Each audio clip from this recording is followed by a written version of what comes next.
주의. 이 프로그램에는 무분별한 스포일러가 포함되어 있으므로 청취에 주의하시기 바랍니다.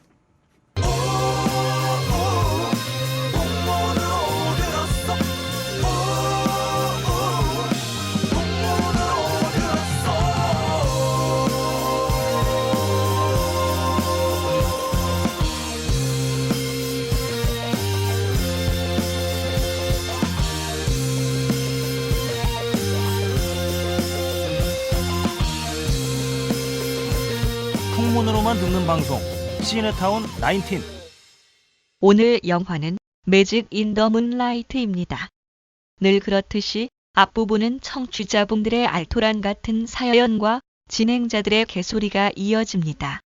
본 내용만을 청취하기 원하시는 분들은 35분경부터 들으시면 되겠습니다. 안녕하세요. 풍문으로 듣는 방송 간접 광고가 가능한 야외 방송 월급쟁이들의 애환이 담긴 방송 시네타운 19 117회 시작했습니다. 자기소개들 하세요. 안녕하세요. 목소리가 평범해서 고민인 PD 이재익입니다. 무슨 고민이에요?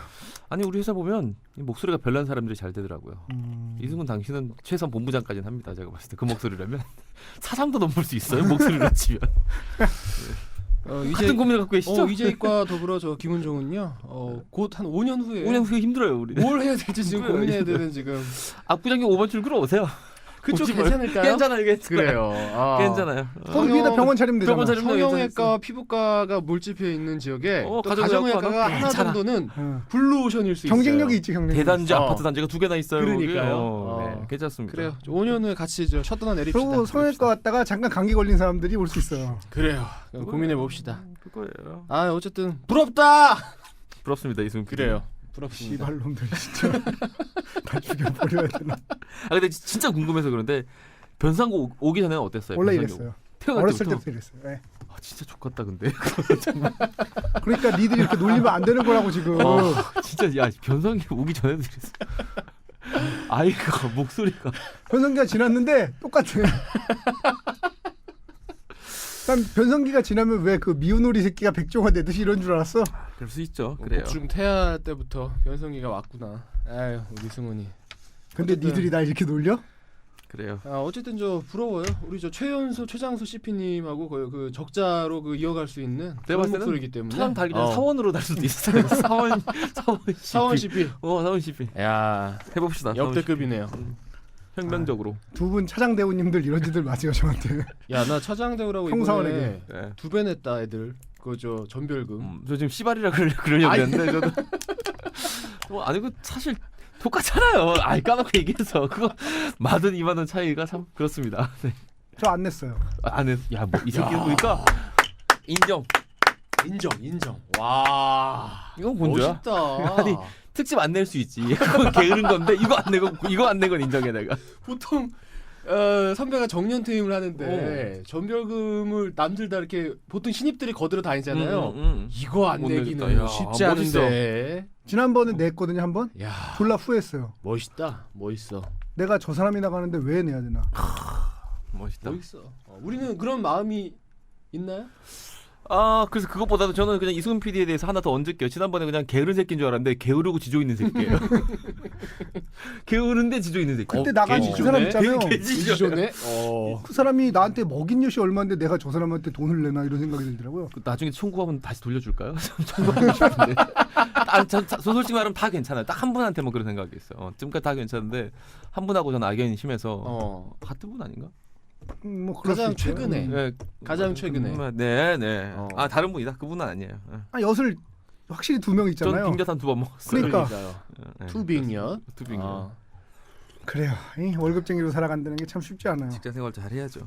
선배들한테 이런 얘기 안 들으려면. 아주 존경할 만한 선배들도 굉장히 많습니다. 우리 오랜만에 또 박정원 본부장님이 요새 연락을 안 주세요. 전 사실 그 음성 파일이 있어요. 그래서 이걸 약발 떨어지면 공개해야 되나. 최근 19도 괜찮거든요. 그래가지고 공개 안 하고 있는데 좀 또 감 떨어졌다 싶을 때 좀 한번 까겠습니다. 알겠습니다. 근데 좀 박정훈 본부장님 같은 선배가 되려면 어떻게 해야 될까요? 일단 우리는 안 돼요. 그러니까요. 그렇게 타고 아니 다시 태어나면 될까요? 한 3번 정도 다시. 아, 3번 정도. 아니 그래요. 그리고 착한 아유. 일을 졸라 많이 해야 돼. 세 번 정도 다시 태어나는데 졸라 많네. 그 두 번의 인생 동안 마더 테레사와 슈바이처 같은 삶을 살아야 되고 만델라 같은 삶을 살아야 돼.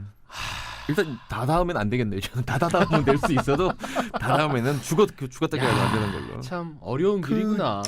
지난 불가능한 주말에 길이구나. 불가능한 길이야. 저 무슨 불가능해요. 유민희 아버지에 대해서 네. 금속노조가 어쩌고 하는 이제 공격이 나오는 걸 보고 그걸로 시작된 이제 신상 털기가 시작됐구나 생각했는데 지난번 사실 대선 때도 그랬거든요. 그 아시나 모르겠는데 아주머니들이나 이런 어른분들끼리 거의 황당무계한 소설에 가까운 유언비어들이 카톡으로 막 떠돌아다녔어요. 지난번 그러니까 대선 때부터. 말하자면 문재인 의원에 대해서 네, 선거 때만 되면 이제 그게 이런 식으로 그게 사실은 카톡으로 돌아다니면 뭐라고 하기도 애매하고 이렇잖아요. 근데 그게 막 정말 터무니없다는 거. 요번에도 세월호 특별법 관련해서 어떤 얘기가 떠돌아다니냐면 그거 보상해주면 나라 망한다는 카톡이 또 돌아다니고 있어요. 저도 얘기는 들었어요. 네. 그러니까 진짜 그런 거 우리가 하는데. 이제 우리 같은 사람들이 SNS 하고 이럴 때는 못 보는 걸 보면 네. 어디서 돌아다니는 건가요? 그럼 아, 특정 아니, 계층의- 아줌마들끼리 아니 난 들었어. 그러니까 보진 못했는데 그런 얘기 그런 게 돌아다닌다고 하더라. 자기들끼리의 커뮤니티가 형성이 돼 있을까? 그러니까 요즘은 하기서 요즘에 스마트폰 다 쓰시니까 거의 뭐 정말 진짜 극소수 분들 빼고는 거의 다 쓰시니까 그리고 아니 오늘 이제 유민희 아버지가 해명을 다 하셨더라고요. 그 유언비어에 대해서. 생활비를 안 대지도 않으셨고 생활비를 많이 대셨는데 중간중간에 너무 형편이 어려서 못 된 적이 있으시다고 생활비 된 거에 대해서 해명하셨는데 아니 씨발 어떻게 세상에 자식 잃은 부모한테 해명을 하게 하는 사람들이 있어요? 자식 잃은 부모가 나 자식 사랑해요라고 해명을 하게 만드는 건 좀 이상한 거 아니에요? 그러니까 어떤 그 전에 어떤 과오가 있다 치더라도 지금의 하는 그 행동에는 분명히 그 자식의 억울한 죽음을 밝히고자 하는 그 마음만 전 오롯이 있다고 생각을 해요. 그러니까 그거에 대해서 그렇게 왈가왈부할 사안이 아닌 것인데 더군다나 지금 이승훈 PD가 지적한 것처럼 또 본인은 저렇게 또 해명을 하셨다고 하니까 그런 오해가 좀 없었으면 병원에서 하네요. 계속 하고 계시죠 지금. 네, 40, 네. 43, 네. 4? 네. 아니 어떻게 자식 잃은 부모한테 나 자식 사랑해요라고 해명을 하게 만들 수가 있어요? 그거는 설사 그 사람이 굉장히 수상할 수도 있어요. 유민희 아버지는 수상하시지도 않지만 수상하다고 해도 감히 그 입 밖으로 나오는 말이 아니거든요. 그리고 아니, 자식을 낳아본 부모님 애청자분들 중에서 자식이 있는 분들은 아마 그런 생각을 잘 못하실 거예요. 이게 저 자식을 갖고 있는 사람이 어떻게 그런 행동을 그런 생각을 갖고 있을 수가 있겠어요? 그리고 혹시 주변에 유민희 아버지에 대해서 막말을 하는 어른들이나 그건 어른도 아니야 씨발 족같은 하여튼 그런 사람들이 있으면 얘기해 주세요. 아니 40년 전 50년 전에 돌아가신 아버지 돌아가셨다고 불쌍하다고 대통령 찍어주면서 씨발 자식 죽은 지 지금 100일밖에 안 됐는데 존나 이상한 거 아니에요? 그러니까 40년 전인지 50년 전인지 아버지가 돌아가셨어요. 그게 불쌍하다고 여적지 씨발 60된 노인네를 존나 불쌍하네. 편향이죠 그게 바로 편향. 그러니까 적용하는 그 잣대가 완전히 다른 거죠. 양쪽. 그 나이 되면 대부분 다 돌아가신 거 아니에요? 그러니까 그 얘기를 해주세요. 왜 부모님이 40년 전에 돌아가신 건 아직까지도 불쌍한데 100일 전에 자식이 죽은 사람은 그렇게 죽일 놈이 돼야 되냐고. 그 사람이 돈을 달라고 그랬어요? 뭘 달라고 그랬어요? 우리나라의 그 총알이 몇 종인지 모르겠지만 그 특정 계층 분들에게는 그거 플러스 원 하나의 족이 더 있어요. 흉탄이라고. 그분들 참 그 흉탄 좋아하시는 분들이 있습니다. 그 경우 빼고 흉탄 들어본 적 있어요? 없어요. 저도 진짜 김문정 얘기가 딱 이승훈 그 PD 얘기 듣고 보니까 우리나라 저 탄 종류가 그 한 사건에만 50개라면 흉탄이란 말을 들어본 것 같네요. 몇몇 그 계층의 몇몇 그 어떤 특정 부분에 있는 계신 분들은 51개의 탄 종류를 갖고 계십니다. 그리고 씨발 자갈치 시장 갈 정신은 있고 태릉 선수촌 갈 시간은 있는데 왜 못 만나줍니까?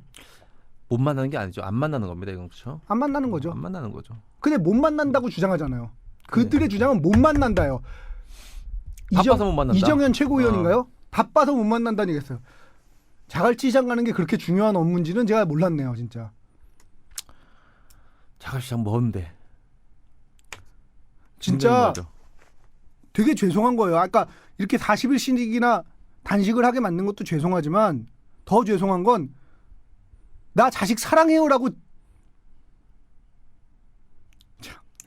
하여튼 빨리 건강해지셨으면 좋겠습니다. 진짜 이승훈 PD가 지난주 벌써 일주일이 더 지난 거 아니에요 그때? 그때도 그때도 이미 너무 많이 지나 있었는데. 생명을 걱정했는데 안 됩니다. 이거. 유민 아버님의 걱정과 더불어 또 하나의 걱정이 생겼는데요. 문재인 의원도 거의 일주일 넘게 단식을 하고 있거든요. 근데 문재인 의원의 그 결기상 해결이 안 난다면은 저는 꺾이지 않을 것 같거든요.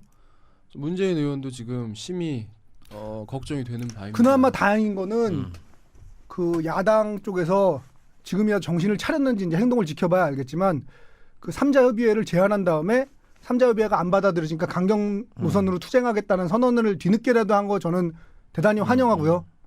잘하셨다고 생각을 하고 그 다음에 힘을 보여줍시다. 그거에 대해서 또 여당 최고위원인지 원내대표인지 하는 사람이 한 말이 있어요. 이해 당사자를 어떻게 참가시키니? 아니 씨발 이왕구가 한 말이에요?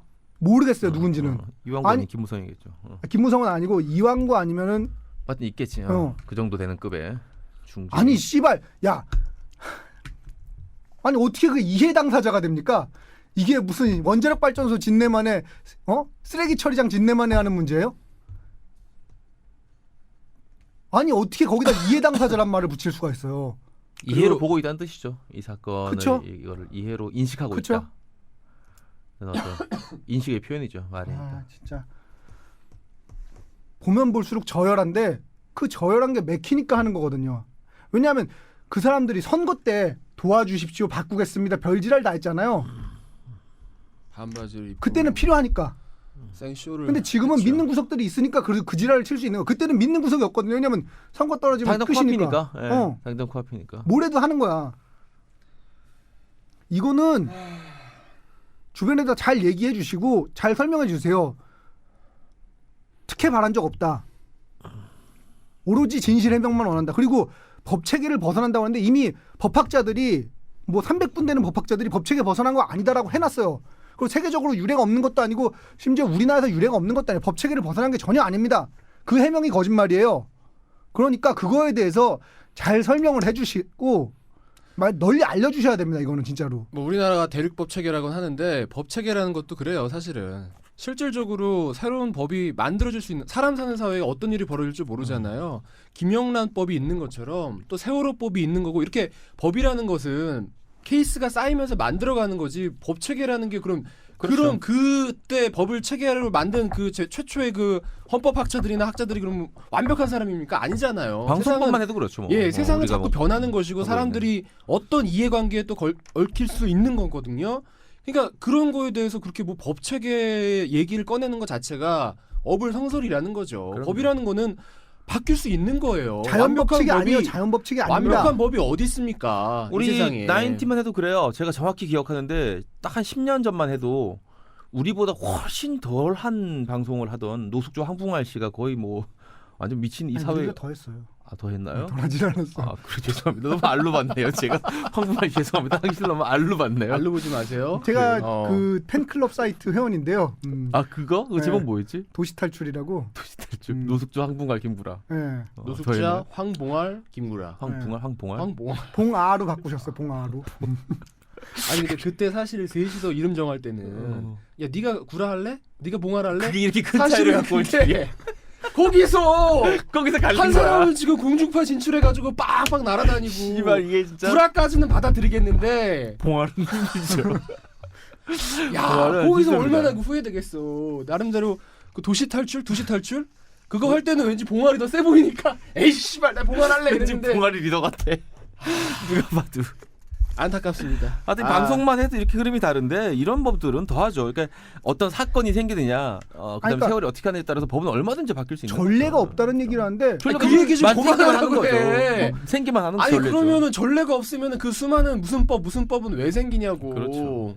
그럼 전례가 없는 건 하면 안 되면 우리는 아무것도 하면 안 됩니다. 맨 처음에 인간이 태어났을 때 인간이 한 게 아무것도 없거든요. 그럼 그때부터 아무것도 안 했어야지. 아, 전례는 씨발 무슨 뭐 전례야. 그러니까 자꾸 법이라는 거는 새로운 케이스 누구 법 만들어지는 겁니다. 그거를 그런 뭐 법 체계가 없다는 식으로 변명하는 건 진짜 변명이에요. 끝까지 논리적으로 안 만나겠죠? 맞지가 않습니다. 어떻게 봐요? 아니요. PD는. 여론이 중요한 거예요. 음. 그러니까 우리가 다 널리 알리고 널리 얘기해주고 이 진실을 알리면 충분히 저는 그러니까 여론이 확 돌아서요. 예를 들면 그럼 수사권 기소권도 받아들일 수 있다고 생각해요. 그렇죠. 그러니까 그 사람들은 그런 사람들이 아니에요. 그러니까 널리 알리고 자세히 그러니까 얘기하다 보면 짜증나거든요. 말도 안 되는 주장을 하니까 짜증나요. 하지만 그걸 꾹 참고 얘기를 잘 전하셔야 됩니다. 그게 아니고 실은 이렇습니다라고 2번, 3번, 10번이고 반복을 해가지고 진실을 알려서 여론이 돌아서면 받아들일 수밖에 없어요. 이거는. 그 예를 들면 아까 이승훈 PD 얘기한 대로 이해관계를 잘 따지는 사람들이잖아요. 네. 그 새누리당 쪽에 네, 있는 네. 사람들이. 그렇다면 이해관계가 유리하다고 생각되는 쪽을 결정할 테니까 그렇죠. 네. 덜 불리한 쪽으로. 여론이 완전히 돌아서면 바뀔 수 있어요. 그러니까 주변에 설득 다르게 가능한. 생각하는 사람들 이 경우엔 다른 게 아니고 틀린 거죠. 틀리게 생각하는 사람들에 대해서 잘 진실을 전달해 주십시오. 이거는 앞으로도 우리 사회에 이런 일이 벌어지지 않으리란 또 법이 없거든요. 살다 보면 별별 일들이 다 있습니다. 근데 지금 이 법을 잘 만들어 놓으면 앞으로 이런 억울한 일이 발생할 확률이 줄어든다는 거죠. 그러니까 앞으로 우리나라가 대한민국이 어떤 나라가 될 것이냐의 분수령이 될 수 있는 법이에요. 이 법은 굉장히 중요한 법이에요. 앞으로 이런 사고가 또 터졌을 때 또 손 놓고 그냥 자식들 죽은 부모 잃은 자식들 만들어낼 그런 일을 만들 거냐 아니면 그러지 않은 나라로 갈 거냐 어떤 나라가 될 거냐 대한민국의 정체성을 결정지을 수 있는 문제이기 때문에 이건 되게 중요한 법이거든요.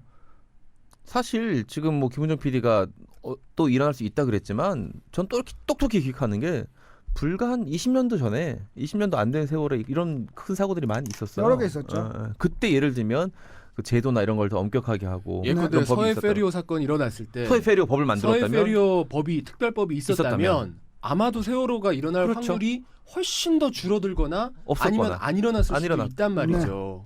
뭐 그때- 삼풍법이 생겼거나 이런 그때 식으로. 예컨대 조금의 내 욕심 때문에 과적을 한다는 이런 것들에 대한 규제가 어마어마하다면 세월호 같은 일들이 일어나지 않을 확률이 훨씬 높았는데 그걸 못했기 때문에 지금 성수대교법이라거나 이런 게 있었다면 이런 일이 또 일어나는 거죠. 지난번에도 얘기했지만 규제는 되게 중요한 거예요. 규제라는 말에 나쁘다는 이미지를 더 씌우는데 성공했지만 규제가 없으면 난리 납니다.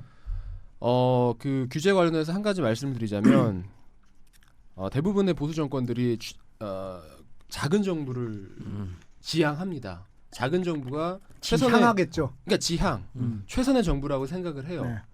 작은 정부야말로 자유방위로 놔두는 것이야말로 가장 사회가 효율적으로 흘러가는 길이라고 주장들을 합니다. 그런데 문제는 뭐냐면 다들 다 우리가 고만고만한 힘을 갖고 있는 사회라면은 괜찮아요. 자유방위로 내버려 두는 게 오히려 나을 수도 있어요. 그런데 뭐라고? 뭐야, 임마. 레세페 뭔 소리야? 관두자. 이 새끼 어떡하지? 저 씨발 씨발로 지 똑똑하다고 자랑하는데 그러니까 여기서? 자랑질이야? 야, 너 나는 알아 임마. 얘기 안 하고 모른 척 한 거야. 그래서 어떡하지 무식한 새끼 이거? 저 이거 봐. 개새끼 이게 진짜. 바로 전형적인 봤죠? 강자에 붙는 태도. 봤어? 이기는 놈 내 편. 개새끼다 진짜. 이기는 놈 내 편. 진짜 모르면 모르는 대로 가. 개새끼 자, 진짜. 모르면 모르는 대로 평생 모르고 살아 너는. 자, 그냥 모르고 지금. 진짜 자, 내가 뭐 나중에 야 이 살아봐. 개새끼야 너랑 방송 안 해 이 새끼야. 우리 둘이 하자. 뭐 레시피도 모르대라. 무슨 얘기를 하니 우리가? 무슨 특별법을 얘기해라. 그래. 뭐 그런 얘기를 하려고 했겠. 얘기 안 해도 알아. 그런 얘기를 하려고 했겠지. 그런 뭐 이해 그 얘기 하려고 그런 거 아니야? 계속 얘기하세요, 예. 김민정 PD님. 아니 대신 얘기할 수 있어 제가. 레시피 아는 사람이 얘기해야지. 이런 거 모르는 사람이 그래 아는 자격도 없어. 네가 얘기해라. 그 이해단체들의 이 힘이 막강하고 네. 그 욕망들이 드글드글 하단 말이죠. 네, 이걸 네. 조정하려면 반드시 작은 정부가 올바른 선택은 아니다 이런 얘기죠. 그럼요. 그것들 조정, 오히려 큰 정부가 더 이해들을 조정해줘야 네. 되는 거예요. 그러니까- 이게 레세페야, 문정아. 아니요 그 반대. 그러니까 답답하네 이 사람들 참. 말 못하겠다 얘들하고. 말이 카페 글이나 써야지. 답답한데 오늘 카페 글 하나 올려야겠다. 진짜. 그래. 지난주에 저 진짜 후회했어요. 지민이가 찍었을 때 할 걸. 난 너무 다행이었어. 이승훈 전화를 안 받은 걸 정말 천만 저는 다행이라고 생각해. 창렬이 형이 찍었는데 그 반사했습니다. 돈은 냈어요. 그 승일희망재단에 거기 가면은 신한은행 계좌 있거든요. 거기다가 저 10만 원 내고 저는 반사했습니다. 너 저 돈 냈어? 냈죠. 아니 근데 그 저 뭐야 누구한테 했어요? 승일희망재단 했습니다. 아니 그러니까 누구한테 지목했냐고. 제가 지목한 거야. 아니면 3명을 누구한테 지목했냐고. 제가 지명 당한 거는 이종범 작가한테 지명을 당했고요. 카페에서 원래 봤어요. 원래 지민이가 지명을 했어요. 카페에서 AOA 지민이가 아니, 저를 그러니까. 지명한 건데. 예. 그래가지고 글도 많이 올라잖아. 네. 어. 그러고 그래서- 나서 제가 지목한 건 김인정 작가 우리 왔었던 그 웹툰 작가 그분. 네. 김인정 작가 그리고 강현이 그리고 주진우 기자 세 분을 지목했습니다. 했어요. 저 강현이도 하고 주 기자도 하고. 인정이는 얍삽하게 어. 돈만 냈어. 그리고 강현이는 하고선 동영상은 공개 안 하고 나한테만 보여줬어. 아 그래? 아니 그게 더 얍삽한 거죠. 누가 봐도 후자가 더 얍삽하네. 누구한테 그런가? 있으면 레세페도 모르는 새끼가. 에이, 누가 봐도 주 기자님은 그쪽이 더 저 승환이 형 콘서트에서 했더라고요. 그러니까 주 기자님 같은 경우는 그 류승환 감독님하고 저한테 동시에 지목을 당해가지고 그 이승환 씨 콘서트 승환이 형 두 명한테 동시 지목 받으면 두 번 써요? 그렇진 않더라고요. 아니 그 저기 뭐야 우리 류승환 감독님하고 강혜정 그 프로듀서하고 두 분 언제 한번 모실 기회 없을까요? 제가 지난번에 영화 안 내시나? 뭐 아니, 영화 안 그 나오시나? 하겠죠. 베테랑 개봉한다니까. 아, 그래요? 설쯤에 개봉하는데 두 분 한번 모십시다. 얘기는 해뒀는데 그때 가서 말 어떻게 바꾸실지는 모르죠. 아니 말하는 게 씨발 CP야. 우리 그래서 저- 장동건 섭외 한번 해봐라. 장동건에 한번 모셔보자. 아니 그분들이 그 제작사를 만들었는데 이름이 뭔지 알아요? 뭐죠? 그거 여러 번 얘기했잖아. 외유내강. 그래. 외유내강. 그거 언제쯤 얘기 나서 새로운 제작사 만들었다고. 씨발. 야 이 새끼야 그거 몇 년 전 가지고. 그래요. 어쨌든 저 두 분 한번 모시고 한번 얘기 좀 나눠봅시다. 아니 근데 유승환 감독님 저희 올드스쿨 한번 나오신 적이 있는데 말씀을 너무 재밌게 잘하세요. 재밌게 너무 잘하죠. 재밌어요. 너무 웃겨. 진짜 잘하세요. 그 왜 연기 가끔 보여주시잖아요. 예를 들어서 복수는 나의 것에서 짜장면 배달부로 나오세요. 그래가지고 짜장면 이렇게 이거 저 네. 철가방 이렇게 네. 열고서 짜장면 내놓고 네. 뭐 그런 연기들 가끔 보여주시는. 까메오보다 조금 더 나오죠. 예, 그러니까 까메오라 아니, 무슨 하기에는 소리야, 조금 깜깜 더. 짝패 안 봤어요? 짝패? 짝패는 뭐 짝패에서는 제대로 거의 나오고 주연이셨고요. 거의 주연이 아니고 그냥 주연이잖아요. 그걸 거의 주연이라 그러면 주연은 뭡니까 도대체? 주연은 이범수? 정두홍? 정두홍 주연 아니야? 그걸 어쨌든 거의 주연이라고 그러면은 베리드 정도 되지 않는 이상 주연은 없어요. 베리드 그래. 나머지는 거의 주연이야. 영화의 주연은 배경이죠. 그래요. 오늘 영화 들어갑시다 빨리. 아니, 사연 사연 좀 소개하세요. 소개하세요. 뭘 이렇게 급해요? 영화 당신 요즘 똑바로 안 한다고 말이 많아 카페에서. 그래요. 좀 사연 소개도 부시라고 말이야. 저 이재익 PD님, 이재익 PD님한테 지적 들으니까 참 감사하네요. 이재PD님, 네? 제가 카페를 안 다니니까 이재익 PD가 그렇게 내가 접수했어. 제가 오프라인 내 카페 거야. 안 다니까 아니 왜 내가 오프라인 한다는데 넌 온라인으로 그렇게 다녀? 내 거야 씨발 나 키보드 워리어야. 온라인 좀 그만 끊고 오프라인으로 너 카페를 요즘 소설 다녀. 안 써. 씨발. 사연 소개해 주세요. 자, 눈물 나게 한 비긴 어게인 박희정님. 어제 비긴 어게인을 봤습니다. 박희정님은 어떻게 생겼을 것 같아요? 63회 A컵입니다. 수수한데 뭐 고요 수수하다는 것을 나쁘게 받아들이시면 안 됩니다. 저는 염색을 하셨을 것 같아요. 염색은 했죠. 염색은 했는데. 일요일 이른 아침 명동 롯데시네마에서 봤는데 시작하기 전 15분 전에 들어갔습니다. 처음에 몇 명 없었는데 나중에 빈좌석이 하나도 없더군요. 제 옆에 커플이 앉았는데 여자친구가 남자친구에게 이 영화 시네타운 19에서 소개한 거야. 그랬더니 그 남자가 하는 말, 야 네가 그래서 이 영화 보자고 했구나 그러더라고요. 저도 그 이야기를 듣고 살짝 웃었죠. 야 박혜정님 자짠 한번 해보시지. 저는 근데 이 영화를 보면서 눈물이 많이 났습니다. 제가 이와 비슷한 연애 경험이 있었거든요. 제 나이 25, 같은 직장에 있는 어떤 남자를 사랑했습니다. 저에게는 첫사랑. 우리는 그림 같은 사랑을 했습니다. 어떤 그림인지가 중요해요. 수상한지 풍경한지 이발소 그림인지. 정물한지 이게 되게 중요한 건데 그러니까 어디에 걸 그림인지 뭐 이런 그래요. 그림 같은 아, 사랑이라. 이재익 PD가 그린 그림 같은 사람? 그러니까 라이프 모텔 401호에 401에 걸릴 만한. 4년 만에 그 401호는 사랑은 스위트예요? 아니면 그냥 일반실이에요? 헷갈리네. 그 동마다 달라요. LIFE 다 다릅니다. 4년 만에 금이 가기 시작했어요. 이유는 회사에 신입으로 들어온 여자애를 그 남자가 집이 같은 방향이라는 이유로 가끔 카풀을 하고 아름다운 그림은 아닌 것 같은데요. 여기서부터. 같은 동네 여기서부터 회사 갑자기 그림이 추상화로 바뀝니다. 직원들끼리 술도 마시고 하더니 언젠가부터 저에게 좀 무관심하듯 보이더라고요. 자꾸 나한테 거짓말을 하고 그 여자애는 저에게 인사하는 것도 왠지 이상해졌고 의심이 가기 시작했습니다. 물론 저는 4년이나 된 오래된 연인이었고 맨날 같은 직장 동료이니 지겨웠을까요? 새로운 신입이 들어오니 얼마나 상큼했을까요? 저는 김하늘 닮은 꼴이고 그 여자애는 가슴만큼은 이태란 닮은 꼴인 여자였습니다. 아까 얘기했죠? 163에 뭐라 그랬죠 제가? 네. 김하늘. 우리 저 박희정님은 김하늘 닮은 꼴. 닮았다고 해서 꼭 아닙니다. 그래요. 이태란 닮은 꼴. 그래요. 닮았다고 해서 꼭 뭐, 자, 평소 그 남자는 가슴 큰 여자를 좋아하고 야, 나 이 사연 안 읽어보고 맞춘 거야, 아까. 바람기도 좀 있었지만 저를 만나고는 그런 적이 아니, 없었는데 딱 그 가슴 큰 여자애가 여자를 좋아하고 바람기가 많은 남자인데 그림 같은 사랑을 4년 동안 오래 하셨네. 그 정도면 됐다. 그래요. 그림이 좀 입체파야. 입체파. 그 여자애가 큐비즘. 입사를 한 후 마음이 변하더라고요. 발음 똑바로 해주세요.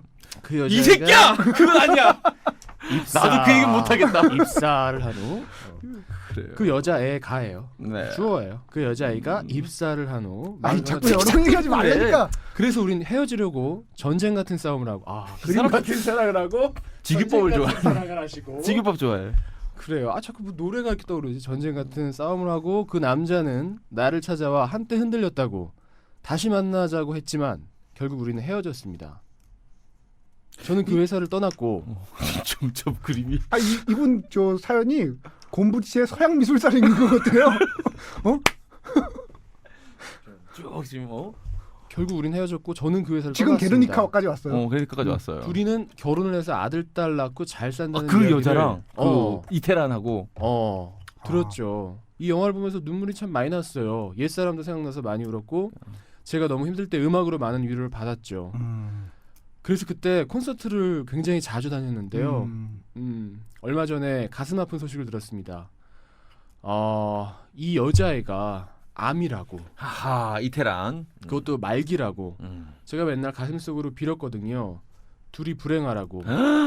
이제와 제가 맨날 빌었던 기도들이 너무나 후회가 됩니다. 그래픽 이 노블로 가고 영화를 싶어요, 보면서 지금. 네. 눈물이 많이 났어요.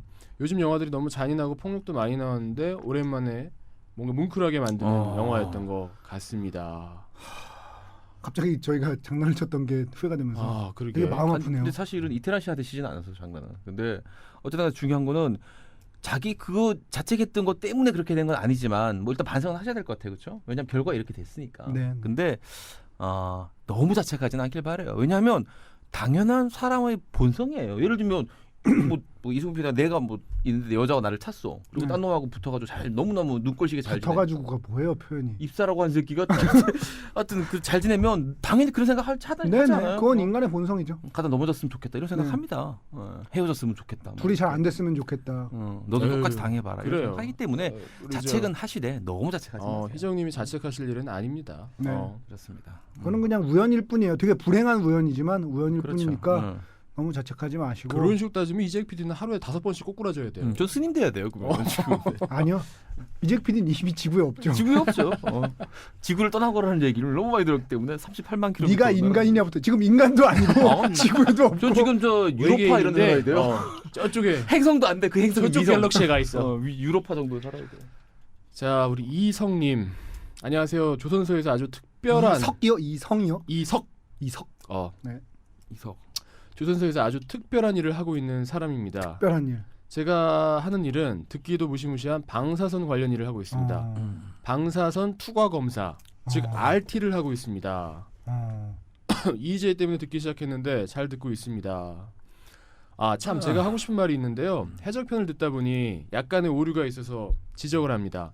연호를 받기 위해 중국에 간다는 식으로 말씀을 하셨는데 이 부분 오류입니다. 연호는 자주국이며 칭제를 할 때 붙이는 것으로 알고 있습니다. 아닌데요? 대표적으로 고종이 제국으로 대한제국으로 그쵸. 바꾸면서 국호를 광무라고 칭한 것처럼 네네, 말이죠. 맞습니다. 라고 하면서 지적해 주셨습니다. 네, 조선시대에 우린 책봉을 받는 나라였기 때문에 연호를 중국에서 그랬죠. 받아왔습니다. 그 시절에 네. 그랬습니다. 무슨 얘기를 하시는 거예요? 네, 아니 그 정의는 잘 내리셨는데 네, 그 시절엔 그랬습니다. 네, 네. 아니 그러니까 고종 이성님은 때, 그러니까 우리가 자주국이 아닌데 왜 연호라는 표현을 썼냐고. 그때는 자주국이 아닌데 왜 연호라고 했다고? 그 지적을 하신 거예요. 우리 자주국이 아니죠. 그러니까 연호를 받아와야 되잖아요, 중국에서. 그렇죠. 특히 그 시절에는 그랬죠. 책봉을 받는 나라. 이성님 주장은 자주국일 때만 연호라는 표현을 쓴다는 거죠. 예. 무슨 말인지 알겠어. 예. 정확히 무슨 말인지 알겠어요. 예. 그리고 어떻게 우리 이성님 RT 하시는데 인정? 방사는 맞을게요, 제가. 이미 7살 때부터 맞은 방사는 조금 더 제가 쐬보도록 하겠습니다. 맞은 김에 그냥 맞은 김에 오히려 맞은 없어진 사람이- 염치가 다시 되살아날 수도 할 수 있어요. 있어요. 그래. 180도 한번 돌렸다 또 180도 그래 돌렸다 360도예요. 자, 이재익 PD가 대표로 그러면 조선소 내려가겠습니다. 어. 네. 자, 안현주님이 복숭아 보내주셨던 사연인데요. 아, 잘 먹었습니다. 진짜 맛있지 않아요? 그냥도 먹고 갈아도 먹고. 와, 나 진짜 최근에 먹은 복숭아 중에 진짜 맛있더라고. 아직도 집에 있는데 정말 안현주님 잘 먹고 있습니다. 감사하게. 아직도 다 안 먹었어요? 아껴 먹고 있어요. 자, 우리 리네님. 어떻게 아직까지 먹히냐. 금방 없어지는데 이거 다 먹었는데. 자, 첫 메일을 새 PD님께 바칩니다. 안녕하세요, 새 PD님들.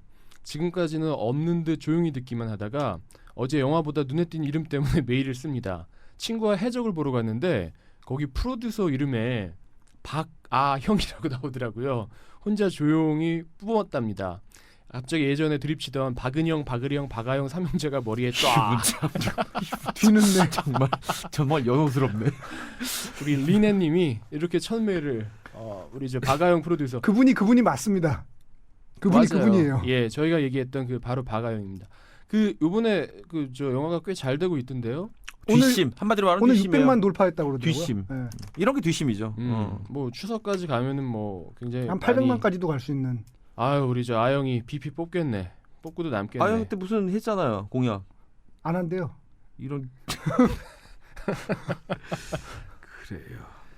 자, 그리고 우리 저 이미송님, 이름 참 특이해, 예뻐요. 이미송, 아름다운 소나무, 그다음 최한별님, 이 두 분이 메일을 보내주셨는데, 네. 방송할 때 그 쩝쩝 먹는 소리 아닌 것 같습니다. 제발 좀 그만 먹고 사과해 주세요라고 우리 저 이미송, 최한별님이 또 이렇게 많은 분들이 쩝쩝댐을 지적해 주셨어요. 듣지 말라고 씨발. 왜 또 자는 사자의 코타를 건드려? 왜? 씨발 야 먹을 거 가져와. 내가 오늘 안 먹고 넘어가려는데 안 되겠어. 자 버터 버터 와플 와플! 갑시다. 버터 와플 있네 마침. 렛츠고 버터 와플. 아유 내 진짜. 자 오늘 이거 어디서 나온 거냐? 오리온이죠. 크라운 제거 버터 와플. 아니 무슨 씨발. 자 이승훈. 나 다이어트 중이다. 아 씨새끼야 그럼 내가 먹어야 되잖아. 야, 방사선도 맞고 와플도 먹어. 와플 제가 뭐 특히 소리를 내면서 먹어줘. 이왕순 똥바가지 제대로 한번 써보겠습니다. 자, 리버브 좀 넣어드릴까요? 리버브 좋아하잖아. 리버브 넣었어요. 소리. 야, 버터 와플에 버터를 한 장 바른 것 같아. 느끼해. 아니 야, 토할 것 같다 진짜. It's very hot. 좋네요. 아니 지난주랑 지지난주에 저희가 방송이 길어졌잖아요. 보통 한 2시간 좀 안 되게 하는데 저희가 2시간 반씩 녹음했잖아요. 그래서 S까지 녹음을 하려면 저희도 밥은 먹어야죠. 밥 먹을 시간이요. 그러면 녹음 짧게 하는 게 좋으신지 투표를 붙여야 되나 이거? 밥 안 먹고 1시간 10분 하는 게 좋은지 네. 밥 먹으면서 2시간 하는 게 좋은지. 뭐 하여튼 그러니까 듣기 싫으신 분들은 그 부분 넘어가세요. 무슨 밥을 우리가 1시간 내내 먹는 것도 아니고. 근데 이분들 제가 볼 때 그런 것 같아요. 그런 걸 쓰시는 분들 대부분이 그러니까 미안한 얘기지만 영수도 안 듣고 1호M도 안 듣고 올드스쿨도 안 듣는 거야. 그러니까 이게 이거 하고 우리가 월급 받는 줄 아는 모양인데 저 이거 끝나자마자 일하러 가야 돼요. 바로 정말로. 이거 하기 달려갑니다. 전에도 일하다 왔어요. 네, 달려갑니다. 그렇기 때문에 이해해 주셨으면 이해 안 해도 돼요. 이해 안 하고 그냥 욕해도 돼. 사실은 욕하는 거야 청취자 자유지. 청취자들이 욕하겠다는데. 하지만 먹는 것도 우리 자유다. 오랜만에 먹으니 맛있네. 그래. 자, 이승우 PD 고바랑 사연 준비해 왔어요 오늘? 뭐 안 왔던데요? 저 새끼는 씨발 고바랑 사연 준비한다고 준비를 하네. 아니 그렇다고 내가 만들어 올 수는 없잖아. 안 오는데 어떻게 해. 있으면 내가 뽑아왔지. 근데 지난주가 몰리긴 했어. 근데 이 새끼가 완전 똥 튀겨가지고 지난주에 사연 속에. 내가 심혈을 기울여서 준비를 하려고 그랬지. 근데 저희 지금 고발 관련 사연 받고 있습니다. 억울한 일을 당하신 분. 그러니까 저희가 여태까지 방송했던 이렇게 신상에 대한 고발도 좋지만 이렇게 구조적인 문제, 지난주 얘기했던 예를 들면 영화계 월급을 제대로 안 뭐. 준다든지 뭐 이런 식의 문제들에 대해서 저희는 같이 한번 논의해 볼 수 있는 계기를, 장을 마련하겠다 그러면 너무 거창하고, 계기를 마련하기 위해서 저희가 그런 고발 사연, 각종 고발 사연들을 받고 있으니까 사연들 많이 보내주십시오. 억울한 일 당하신 분들, 뭐 꼭 영화계 일이 아니더라도 좋습니다. 억울한 일 당하신 분들, 세상에 알리고 싶은 일이 있으신 분들 사연 많이 보내주시기 바랍니다.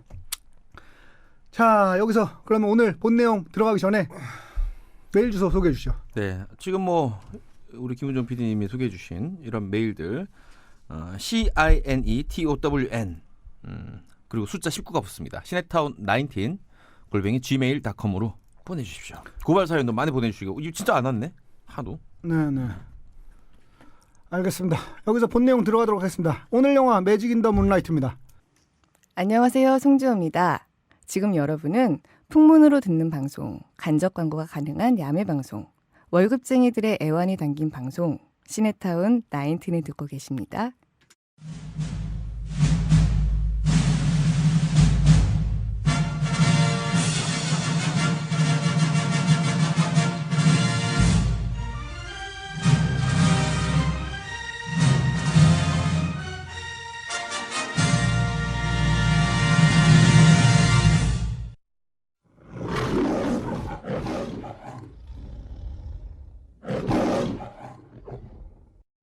줄거리 소개해 주시죠.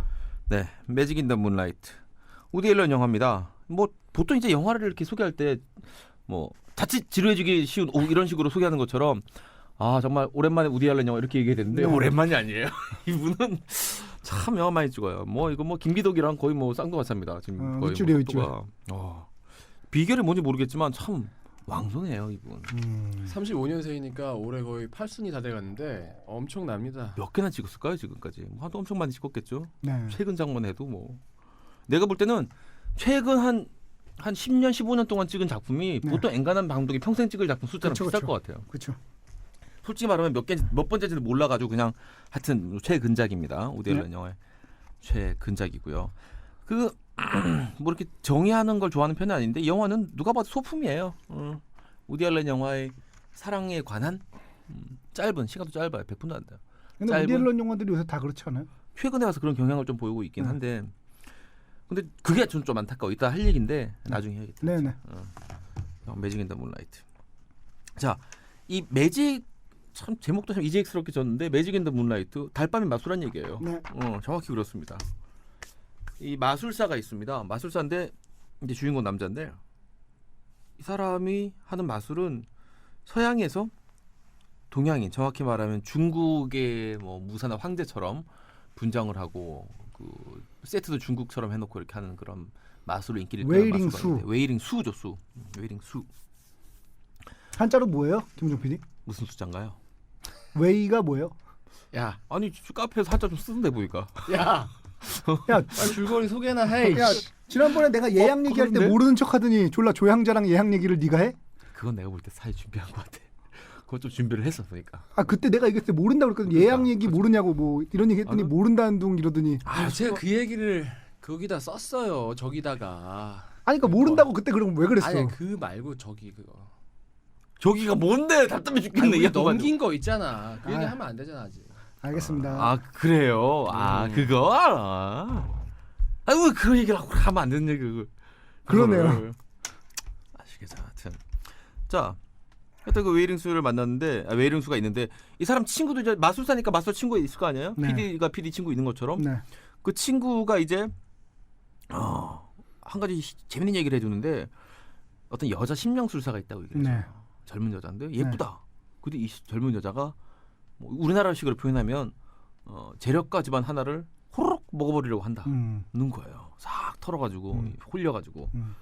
근데 이 웨이링수란 사람은 어떻게 약간 이승훈하고 비슷하지 않니? 보면서 비슷한 지점이 있어. 애새끼 약간 삐딱하고 지가 불이라고 생각되는 걸 보면은 하여튼 막 존나 다른 사람 불편하게 만드는 그런 인간이에요. 그래가지고 이 인간이 내가 가만히 있을 수 없지. 갑니다 그 집에 가가지고. 솔직히 말하면 깽판 쳐요 거기서 그냥 뭐 저 예의도 없어 씨발 막 집보다 나이 많은 할머니한테도 막 이상한 얘기 하고 막 깽판 치고 다녀 거기서. 야 나 예의 존나 발라. 아니 얇아 내가 너랑 똑같다고 하진 않았어. 비슷한 데가 아주 많다고 했지. 말하는 것도 존나 싸가지 없어. 이렇게 사람 말하면 존나 비꼬아도 대답하고 틱틱거리고. 아 근데 또 이승훈스러운 점이 있는데 또 이런 데 넘어가는 여자들이 또 있어요 보면. 있어 어디 가나 내가 많이 봤거든. 얘 가끔 이렇게 지하에 가면 요즘은 잘 안 가는데 예전에 어린 시절에 지하에 같이 가면 이렇게 똑바로 앉아 있잖아요 보통 이렇게. 얘는 그 무릎을 세우고 앉는다 그러나요? 그 기집애처럼 무릎을 세우고 삐딱하게 이렇게 앉아 있어요 병신같이 구석에. 그리고 가만히 있다 보면은 그게 궁금한지 믿긴 거야 말하자면. 어떤 여자애가 쓱 옆으로 가가지고 말을 건다 이렇게. 만약 거면 막 그런 식의 표현들 있잖아. 힘드냐?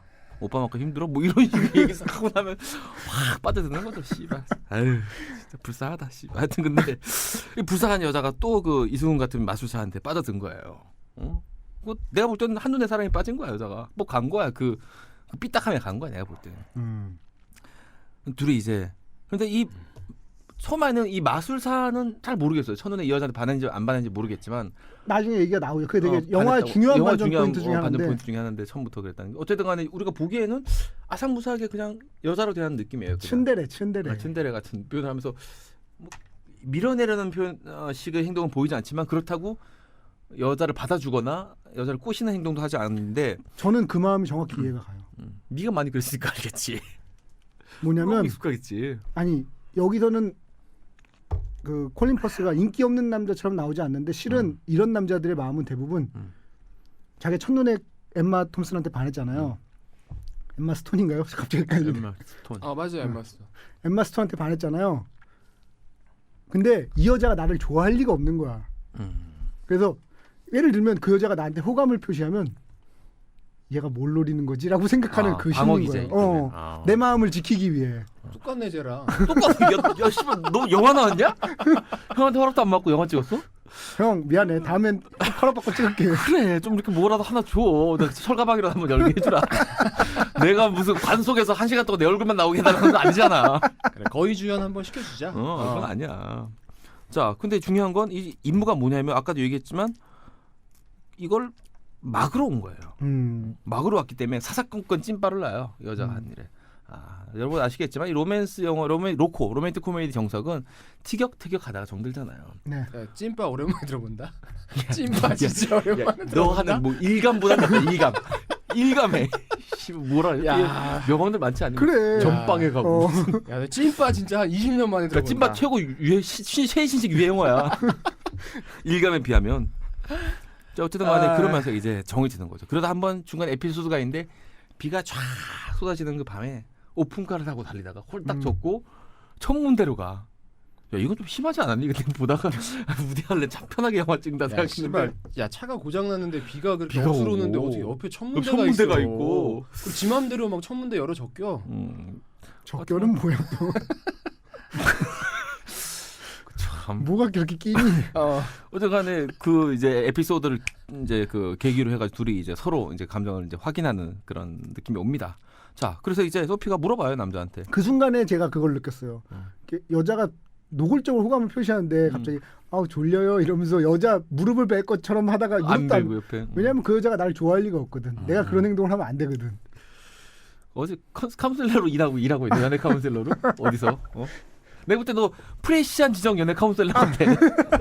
사연 받아주고 막 이렇게 붙여주고. 프레시안에서 저를 불러줬으면 좋겠습니다.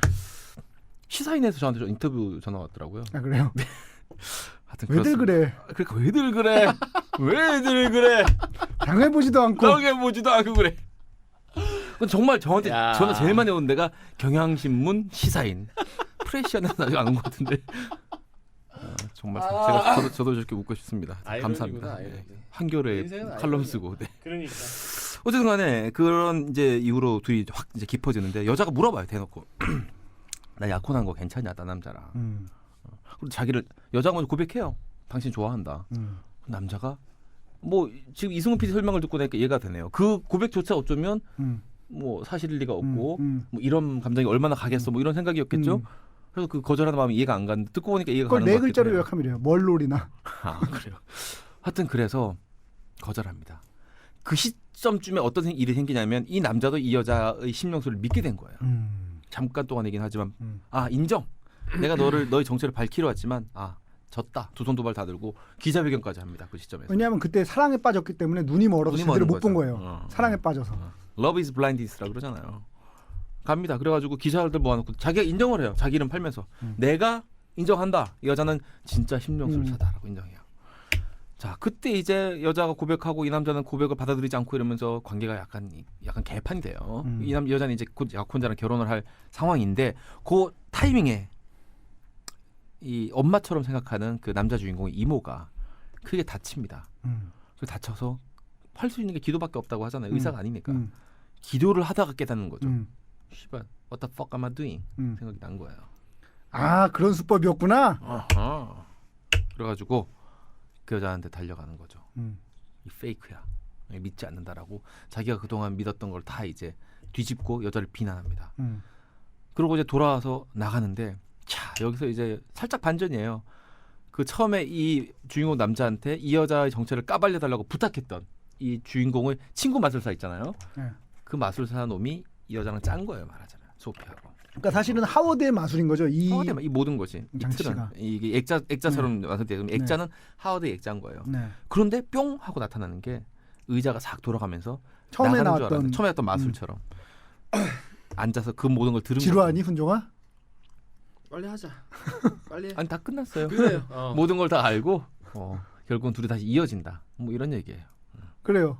지루해하는 김은종 PD 본인 얘기하세요. 그런 얘기 어떻게 보셨어요? 어떻게 보셨어요? 이 지루하게 봤어요. 참 방송 잘해요. 그래요. 그 무라일체랄까? 방아일체, 파다일체. 방아일체, 팟캐스트와 내가 일체가 돼. 파다일체세. 방아일체. 지루한 아수라 척하다가 말발타. 지루해하는 척하다가 제가 지루하다 하다가 영화 참 지루하게 봤어요. 이어지는. 그 전반적으로 이번 영화를 말고 다른 영화를 꼽았으면 좋았을 뻔했는데 어쨌든 뭐 이 영화가 걸렸으니까 이번 영화 얘기와 더불어서 전반적인 최근의 우디 알렌 영화를 좀 같이 얘기를 좀 해볼게요. 네. 어쩔 수 없이 뭐 연작이라고 해도 사실은 무방할 정도의 영화들이기 때문에 네. 같이 말씀드리는 게 맞는 것 같아요. 그 맨 처음에 그 제가 우디 알렌 영화 맨 처음에 본 게 브로드웨이를 싸라라고 저도 그 영화를 브리지 처음이에요. 오브 누구나 거의 브로드웨이. 처음에 예, 보는 그 거예요. 영화로 저희 세대는 아마 그 영화 통해서 처음 봤을 거예요. 아, 그래요? 그리고 뭐 아니, 당신한테 안 물어봤어요. 이 질문에 대한 답은 너무 뻔하기 때문에 안 물어봤어요. 그러면서 이제 마이티 아프로디테 그걸 곧 순서니까. 보다가 에브리언 세즈 아이 러브 유 보다가 그것까지 다 재밌어요. 예, 네. 그러다가 이제 옛날 94년도 뭐 막 애니얼 그럴 같이 거야. 진짜 초기의 명작이라고 하는 작품들 한두 개 찾아보게 되고. 예, 찾아보다가 그러다가 뭐 사실은 우디 알렌 영화는 그닥 관심이 없었는데 매치 포인트를 기점으로 다시 우디 알렌이 매치 포인트는 진짜 우와. 살아났다는 느낌이 으아. 들더라고요. 그러니까 지금 말씀드리는 매치 포인트부터 최근에 이어지는 그 왜 작품들은 매치 포인트에 순위가 나와요? 이 새끼 아까부터 입사하더니 자 우리 순위 욕되게 하지 말고 갑시다 계속. 아니 근데 좀 이재규 PD한테 궁금한 게 어떻게 생각해요? 그 순위와의 그 관계에 대해서? 이런 거예요. 저는 이 사람이 영화는 응원하지만 이 사람의 사생활에는 나도 못 따라가겠다 하는 거예요. 요즘 내가 잘 쓰는 화법이잖아요. 뭐는 하지만 뭐는 안 되겠다. 이 우디 알렌 영화 저는 되게 좋아하는 편이에요. 이렇게 열정적인 영화 감독도 드물고 우디 알렌 영화 딱 표 딱 찍는 것처럼 레이블이 있어요. 그 영화 안에. 이런 영화 그러니까 굉장히 내 말은 그 좋아하거든요. 순위와 그 관계에 대해서 이재규 PD가 우리 셋 중에는 가장 뭐랄까 도덕적으로 낮은 잣대를 갖고 있잖아요. 알았어요. 저도 참 인정하기 힘드네요 이거는. 낫다뇨 열려 있다. 아 좋은 표현 있는데 왜? 그래서 그걸 모르는 거야. 뭐 아까 있잖아요. 그거. 레세페. 레세페를 모르는 거야 임마. 산타페는 알겠지 네가. 두드려 패는 알겠죠. 저거를 제가 생각해도 그거랑 그다음 또 그게 있었어요. 뭐 로만 폴란스키 감독도 이제 아주 안 좋았던 아동 성추문이 있었는데 네. 그런 경우는 이건 용납하기 어렵죠. 뭐 그렇게 생각합니다. 그의 작품이 아무리 좋지만 그 사생활만큼은 용납이 안 되더라고요. 네, 안 되죠. 네. 그 부분에 있어서는 왜 어떻게 한 거예요? 정확히 잘 몰라요. 그 이제 입양녀 네. 입양아죠. 입양아가 네. 여가 돼 버렸는데 추행과 그리고 그 전에 이제 그러니까 성추행을 한 거예요? 범죄를 저지른 거야? 성추행 범죄죠. 그러니까 그것도 그렇고 자기의 입양아와 이렇게 결혼을 했다는 것 자체가 굉장히 미도덕인 거죠, 그것도. 예. 이거 자체가 저는 좀 뭐랄까 그 이건 입양에 대해서 오히려 말- 좀 안 좋은 시선을 갖게 정말. 해주는 그런 그건 범죄라고 생각해요. 좀 왜냐하면 이승훈 피디 문제가 잘 좀 쓰는 있다고 생각을 표현인데 해요 저는. 관계에 있어서 절대적으로 우위에 있는 사람이 네. 어떤 감정을 가지고 네. 다른 사람에게 대하면은 페어하지가 않은 거잖아요. 네, 그럼요. 입양됐다는 것은 이 아버지에게 전적으로 의지하는 상황이 된 거잖아요. 네, 모든 것을. 근데 그 어린 여자 아이를 음. 자기 부인으로 삼았다는 것은 음. 이해하기 좀 힘듭니다. 저도. 아니 뭐 정확하게는 자기 동거녀의 입양아이긴 하지만 어쨌든 그렇죠. 동거라는 게 거의 뭐 결혼이나 같은 그런 비슷한 예, 의미인데 미국에서 그 상황에서는 결혼이에요. 예. 네, 결혼도 입양한 똑같은 거예요. 아버지나 마찬가지의 상황이잖아요. 그렇죠. 근데 정확히 그 상황에서 저는 그건 용납이 안 되더라고요. 그리고 또 하나는 그 사건만 있었으면 제가 그냥 그렇겠는데 이 우디 알렌과 이런 일이 있었던 다른 여자들이 여러 증언이 있더라고요. 제가 뭐 미국 가서 취재해 본 것도 아니지만 이 사람들이 다 거짓말했을 가능성보다는 우디 알렌이 사생활에 문제가 있다고 보는 편이 맞겠다라고 생각합니다. 저는. 작품은 좋지만 참 용납이 안 되는 부분이 마음속에 이렇게 찌우는 기분이 있더라고요. 하여간 찜찜해.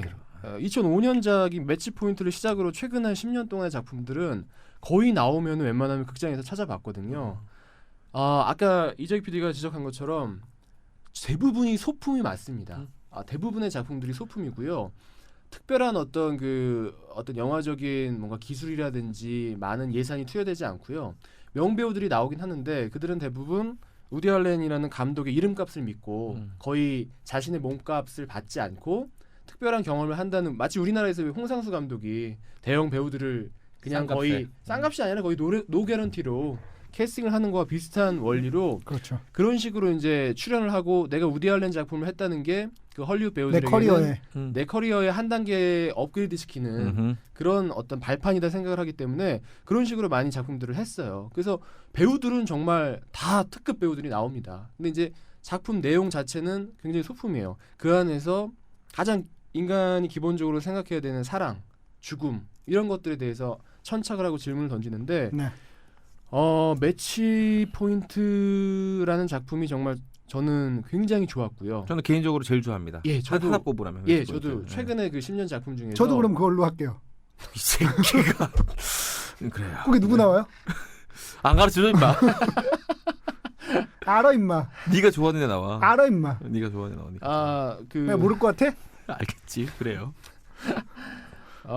스칼렛 요한슨과 스쿠프라는 작품도 연달아서 또 같이 했고요. 또 이어서 또 난 비키 거기는 크리스티나 인이야. 바르셀로나 난 100% 인이라고 생각해. 라는 작품까지 또 이어지고 환상 속의 그대, 미드나잇 인 파리, 최근에 로마 위드 러브, 그리고 작년에 블루 제스민, 작년에 저희가 이걸 할 뻔했죠. 네. 이렇게 이어지는데 작품들이 보면은 일단은 대사가 뭐 우리나라 김수현 작가 대사 못지않게 엄청나게 다다다다 대사량이 이 정도 거의 한 2배 정도 되나요? 오우 2배 넘을 것 같은데 일반 어떠세요? 영화. 시나리오 작가로 봤을 때 2배 훨씬 넘어요. 두 배 넘어요? 2배가 넘어요. 분명히 2배가 넘어요. 일반 영화에 대사량으로 치면 평균 양으로 치면 분명히 2배가 넘습니다. 뭐 한 2배 내지 3배에 가까운 대사량을 쏟아내는데 그 대사들이 뭐 다 허튼 대사들은 또 아니에요. 뭐 중간에 뭐 니체도 나오고 디킨스도 나오고 오만 자기가 봤던 커튼 대사 같은데요. 누가 봐도 같은 대사네요. 니체. 지가 봤던 그 책들에 대해서 뭐 지가 봤던 책들. 늘어놓는 그런 장광설들도 있고요. 하여간 뭐 대사가 그렇게 우디 알렌식으로 속사포처럼 나온다는 게 특징이고 또 하나는 대부분 본인이 출연을 합니다. 근데 이번 작품에서는 출연을 안 했더라고요. 대부분 본인이 맡고 있는 그 캐릭터들이 있는데 뭐 사실은 굉장히 그 반복되는 캐릭터예요. 남자 같은 경우에는 굉장히 뭐 지성이 있고 지식이 있는데 아까 이승 PD가 지적한 것처럼 저 여자가 나를 왜 좋아해라고 생각하는 그런 캐릭터의 남자들. 근데 여자들은 머리가 비어 있어요. 근데 굉장히 아름다운 그 미소를 날리면서 주변의 모든 남자들의 어떤 사랑을 받는 그 캐릭터가 사실은 굉장히 많은 영화에서 반복이 되는데 아마도 본인이 어떤 뭐 자기가 갖고 있는 뭐 트라우마라면 그런 여자를 좋아하는 거죠. 뭐 그런 것들이 그대로 반영이 된 게 아닌가라는 생각이 들더라고요. 본인이 또 갖고 있는 뭐 유일한 장점이라는 게 이 영화에서 콜린 퍼스가 갖고 있는 그런 것들과 또 일치하지 않을까 하는 생각이 들고요. 이번 영화 같은 경우에도 보면 대놓고 프랑스 남부 관광청에서 영화를 협찬한 것 같은 느낌이 듭니다. 네. 최근에 다 그랬어요. 뭐 로마 위드 러브는 로마 관광청이 해준 것 같은 느낌이 날로 들고. 먹는 거야. 씨. 날로 먹는 거야. 미드나잇 인 파리 같은 경우에는 파리 관광청, 잘 나가고 볼 일이야. 달라고 불리. 뭐 런던 관광청, 마치 그런 듯한 인장이 막 찍혀 있는 듯한 느낌이 스크린으로 보여요. 홍보 실제로 대사예요. 보이진 않지만 유럽 관광청 홍보 대사 같아요. 한문대 가보고 싶잖아. 가보고 싶어 진짜. 환장하게 가보고 싶어요. 로마전 가보고 싶은 생각 없었거든요. 난 그거 달려보고 싶더라. 로마 위드 러브를 보고 나면은 진짜 저 같은 가고 싶지 않은 사람들도 로마 한번 가서 진짜 달려보고 싶다. 해보고 싶은 마음이 들 정도로 기가 막히게 그 로마가 갖고 있는 지역에 대한 엄청난 그 매력들을 뿜어냅니다. 이번 영화도 마찬가지인데요. 뭐 남부 프랑스 한번 가보고 싶은 마음이 들 정도로 굉장히 그 지역에 대해서 아름답게 이제 풍광을 하는데 이번 영화의 그 촬영 감독이 이직비님 혹시 네? 느끼셨어요? 뭘 느껴? 지금 김은종 한 문장으로 얘기하고 있는 것 같아요. 하는데 제가 볼 이번 때는 영화는 그 우리 청취자 T와 동명이인이에요. 같은 사람이에요. 동명이인이 아니라 이인 동명. 이인 동명이에요. 같은 사람이에요. 이인 동명이 딱 똑같은 이명 동인. 이명동인 맞죠? 같은 사람이에요. 네. 이번 영화는 사실은 매치 포인트나 그 여지껏 이어져 왔던 작품들 가운데서는 저는 별로였어요. 지루했는데 촬영은 참 좋았습니다. 촬영은 다리우스 콘지인데 여기 보면은 그런 장면 나오는 거 아세요? 다리우스 콘지는 누구예요? 나도 그건 모르겠다. 나 인정한다. 다리우스 콘지도 모르겠다 내가. 그 지위 몰라요? 뭐야? 다리우스 콘지 몰라요? 몰라요. 그 다리우스 콘지가 제가 지금 현존하는 촬영 감독 제일 중에 좋아하겠지. 그 얘기는 하지 말고. 아니 제일 좋아하겠지. 감옥 좋아하겠지 감옥. 제일 좋아하겠지. 그렇게 정권 14범이지. 그래요. 그래서 뭐 데이비 핀처 감독하고 주로 작업을 많이 했고요. 뭐 세븐이라든지 뭐 파이트 클럽 이런 거 찍은 거야? 패닝룸이라든지 세븐 찍은 사람이요. 이런 것들 많이 찍었고요. 그 전에는 장 피에르준의 뭐 델리카테슨 이런 작품들. 잃어버린 아이들 이런 거? 예, 그러니까 명암이 굉장히 컨트라스트가 굉장히 심하면서 근데 뭐 미안한데 색감도 얘 지금 하나도 못 알아듣고 있거든. 이런 얘기 짧게 합치 지금 뭔 얘기 하나. 한국말로 좀 얘기해줬으면 좋겠습니다. 분명히 지금 애들이 무슨 소리 하나. 네. 아니 델리면 저 음식점 이름 아닐까? 그래. 이런 얘기. 아이들 잃어버리면 개구리 개구리 찾으러 너무 가는 멀리 애들 갔어. 아닌가? 어쨌든 다리우스 좋은 촬영 감독 알려줘서 고마워요. 네. 그래서 콘트라스트가 심한데 계속 얘기해 보세요. 현존하는 그 최고의 그 저 감독들과 다 작품을 했어요. 다리우스 콘지 그 필모를 보시면 다리우스 콘지가 얀드봉하고 했어요? 얀드봉하고 하는데 어떻게? 얀드봉은 자기가 찍을 줄 안단 말이야. 자기가 찍는단 말이야. 다리우스 콘지의 그 필모를 보시면 그 영화들만 차근차근 안 보신 영화들 있으면 보시면은 굉장히 재밌으실 겁니다. 근데 여기 보면은 사실 굉장히 정적인 영화임에도 불구하고 전 촬영은 굉장히 마음에 들더라고요. 근데 이거는 사실 대가들이 아니면 할 수 없는 그런 촬영 장면들이 나와요. 뭐냐면 바닷가가 쫙 나 지금 그 얘기 하려고 그랬어. 처음에 진짜 내가 얘기해도 돼? 그럼 맞나 안 맞나 확인하면 되잖아. 그래요. 얘기해봐요. 내가 생각하는 거랑 딱 하나 오늘 얘기하고 싶었던 촬영에서 얘기하고 싶은 부분이 뭐냐면 처음에 그 하워드랑 이 저 주인공이랑 수랑 그 조금 하나 옛날 클래식 오픈카를 타고 그 구불구불한 길을 달리는 장면이 나오는데 그때 그 씬이 시작한 카메라는 바다를 보고 있어요. 네. 그러다가 천연덕스럽게 한번 흔들리면서 차를 비춰요. 네. 그러다가 차를 쫙 따라갑니다. 네. 그러니까 말하자면 이게 어떤 그 이 영화의 톤과 네. 감독의 시선하고 카메라가 똑같이 움직이는 거예요. 네. 말은. 네. 천연덕스럽고 어때? 이거 얘기하려고 그런 거 아니야? 그거 얘기하는 바로 거죠. 그 천연덕스러워. 이거 그러니까, 대감을 할 수 있는 거예요. 그러니까 보통의 감독이나 촬영 감독이라면 웁스 하는 느낌이에요. 웁스 하는 아니 느낌. 그걸 못 쓰죠. 못 뭐 쓰죠. 저렇게 씨발 쌈마이처럼 그 앵글을 잡고 어떻게 네. 저렇게 카메라 워킹을 해라고 네. 저 병신들 아니야라는 소리를 들을까봐 바다를 잡고 있다가 차를 이게 이제 팬을 했으면 네. 거기서 끝나든지 해야 되는데 다시 그걸 그걸 따라오는 따라가. 거는 심지어 기웃도 한번 그건 한다고 사실은 그러죠? 이제 뭐 예를 들어서 영화 처음에 뭐 촬영 기법을 배우는 학교라면은 네. 이런 거 절대 해서는 절대 안 NG 되는 컷이야, NG 컷. NG 컷입니다라고 얘기할 정도의 그런 컷이에요. 사실은. 근데 이 대가들이니까 사실은 할 수 있는 건데 그 뭐가 있겠지 이렇게 뭐가 생각해 있겠지. 주니까. 저 의미가 있겠지. 그리고 그러니까 쟤네들이 이렇게 찍었으니까 해석하는 거야 이렇게. 이걸 해악으로 해석하는 거야. 쟤네들이 찍었으니까 거기에 의미를 담을 수 있겠지라는 이건 생각이 카메라로 있는 거고. 농담을 한 거다라고 생각한 거지. 아니 그 이렇게 차 따라가는 장면들 헬리캠으로 찍은 건가? 아니요, 그냥 아니 거기는 아, 지미 거기 집이고 말고. 헬리캠 장면도 있어요. 나중에 제 보면 기억에. 있다고? 나중에 보면은 이렇게 절벽에서 어디서 이렇게 나와? 정면으로 지나가서 이렇게 뒤로 뒷모습 따라가는 장면인데 헬기라고 그러니까 이건 지미 집으로는 안 되고 예, 저도 최소한 헬리캠. 그러니까 뭐 무선 RC로 헬기라고 그러기엔 너무 장면이 작고 헬기라고 하기에는 RC겠지. 예, 또 너무나 헬기가 갖고 있는 그 거야. 중압 그러니까 어. ENG와 6mm 카메라 찍은 걸 보면 어. ENG의 중압감이 느껴지거든요. 그쵸, 그거 그쵸. 엄청 네. 무겁잖아요. 다르죠. 헬기와 그 헬리캠은 달라요, 느낌이. 네네네. 근데 헬기는 아닌 것 같고 그 하여튼 카메라 헬리캠으로 워킹이 헬리캠 같은 느낌이 있었는데 예. 그래서 이 아저씨는 헬리캠도 쓰는구나 이런 생각이 들었어요. 굉장히 정적인 소품임에도 불구하고 그 그래서 촬영이 요만큼 덜 지루했어. 예, 그나마. 예, 그거를 좀 다리우스 콘지가 보충해주지 않았나 싶어서 그 촬영 때문에 저는 좀 점수를 주고 싶더라고요. 예. 그리고요. 이 양반 영화 볼 줄 아네. 이제 형 PD 따라. 뭐 얘기 좀 들어볼게요. 이제 PD 어떻게 보셨어요? 저도 전반적으로 지루하다는 데서는 이견을 안 가질 수가 없고 그러니까 매치 포인트라든지 뭐 비키 크리스나 바르셀로나 뭐 이런 블루 작품들 제스민, 아니면 네. 최근에 블루 제스민에 비하면 네. 밀도가 확 떨어지죠. 줄거리에서 내러티브의 밀도가 떨어지죠. 사실 틀이 다 똑같아요. 그 유럽의 어떤 특정 지역을 네. 배경으로 해서 연인들이 우여곡절 끝에 뭐 사랑을 찾거나 이별을 하거나 네. 그 내용 다 네. 똑같아. 한 줄로 요약하면 다 같은 영화야. 네. 이번에도 마찬가지예요. 마찬가지인데 그 전작들에 비하면 재미없었어요. 왜 재미가 없어진 저는 것 같아요? 긴장감의 문제라고 생각해요. 긴장감. 무슨 얘기죠? 예를 들면 그 비키 바르셀로나 그 크리스타 바르셀로나 그 영화를 보면 이제 거기는 등장인물이 3명이에요? 정확히 말하면은 여자 둘이 남자 하나를 가지고 그러니까 비키하고 크리스티나가 바르셀로나 바르셀로나에서 남자를- 한 남자. 난 남자 이름이 바르셀로나인 줄 알았네. 계속 해야 됩니까 김민호 팀이? 얘랑 지금 언제까지 얘랑 방송해야 돼요? 저 안타깝네요. 하여튼 뭐 그런 얘기인데. 또 강자에 붙고 있어. 아, 진짜. 나는 뭐 왔다 갔다 해. 난 좀 있으면 또 이쪽을 볼 수. 하여튼 그런 얘기. 그 이제 영화를 보면은 긴장감이 팽팽한 게 뭐냐면 이 남자가 비키한테 갈지 바르셀한테 갈지 모르겠는 거예요, 진짜로. 네. 아 정말 모르겠어. 그래서 나중에 어떻게 되는지 알아요? 뭘 알아? 모르잖아. 셋이 같이 알고 해요. 싶지 않아. 셋이 같이 해요. 섹스를 같이 한다. 하는 장면이 나와? 나오지, 그치. 그러니까 삽입하고 이런 건 안 나오는데 했어요 하는 게 나옵니다. 합니다. 우리 이제 쓰리썸 합니다 하는 그게. 그 느낌 확 나는. 좋은데요? 암실 같은 데서, 그치.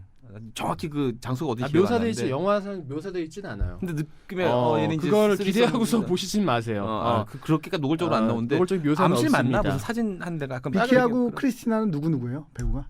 스칼렛 요한슨이야. 크리스티나는 거기야 페넬로페 크루즈. 그러니까 어마어마하죠. 누굴 택하도 남자는? 누굴 택하도 후회할 수 없는 선택이야. 하베르 바르뎀인데 하베르 바르뎀인데. 하베르 바르뎀이 그래서 거기서 만나서 결혼한 거야? 그럴 수도 있지.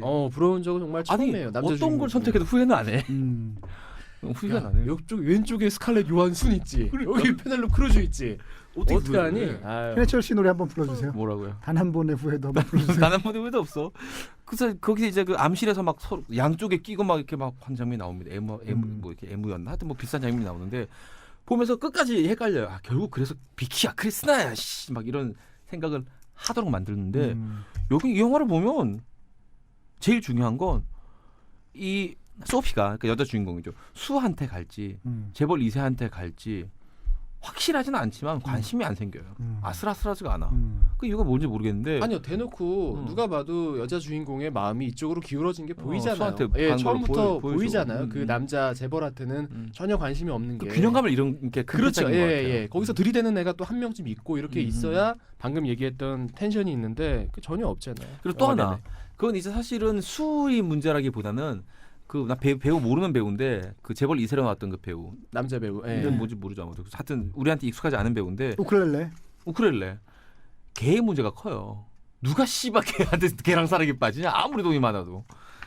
돈과 사랑에 빠질 수 있잖아요. 말하는 순간 잘못했습니다. 지금 말하는 순간 모든 여자들이 사랑에 빠질 아니 수 있을 생각해보세요. 요트에서 결혼식 한 다음에 그 요트로 신혼여행 가자는데 스케일이 달라도 저만큼 얼마만큼 다른지. 우리 새 삽친 거보다 훨씬 낫네요. 뭐라고 얘기를 해야 되죠 제가 여기서 이제? 어쨌든 간에 그런 세속적인 잣대로 보지 말자 이런 얘기예요. 아니 네가 세속을 말하면 어떡하니? 그래요. 네가 딴 사람도 아니고 네가 훈종이가 그러면 또 그럴 수도 있어. 굉장히 매력적인 남자인데 어쩌다 그 꼴이 됐죠? 하여튼 그 남자한테서 그러니까 비키 크리스티나 바르셀로나를 보면 굳이 외모도 너무 어마어마하지만 캐릭터 두 명이 다 매력이 있어요. 비키도 사랑스럽고 크리스티나도 사랑스러워요. 둘 다 약간은 결함이 있고 약간 삐뚤어진 캐릭터지만 그만큼의 매력이 상쇄를 해주는데 이 재벌 2세라고 나오는 이 친구는 그냥 바보 같아요 보면. 그리고 우크렐레를 너무 오랫동안 많이 쳐. 한두 번 했어야지. 씨발 무슨 뭐야 노래방 주인이야? 그 노래만 달고 댕겨. 그런 그 이 남자 주인공을 너무 지나치게 희화화시켜서 한쪽 매력이 떨어지니까 그런 아슬아슬함이나 긴장감이 사라졌다. 뭐 저는 이렇게 패착을 또 하나 못합니다. 거기다 덧붙이자면 장치의 문제인데요. 네.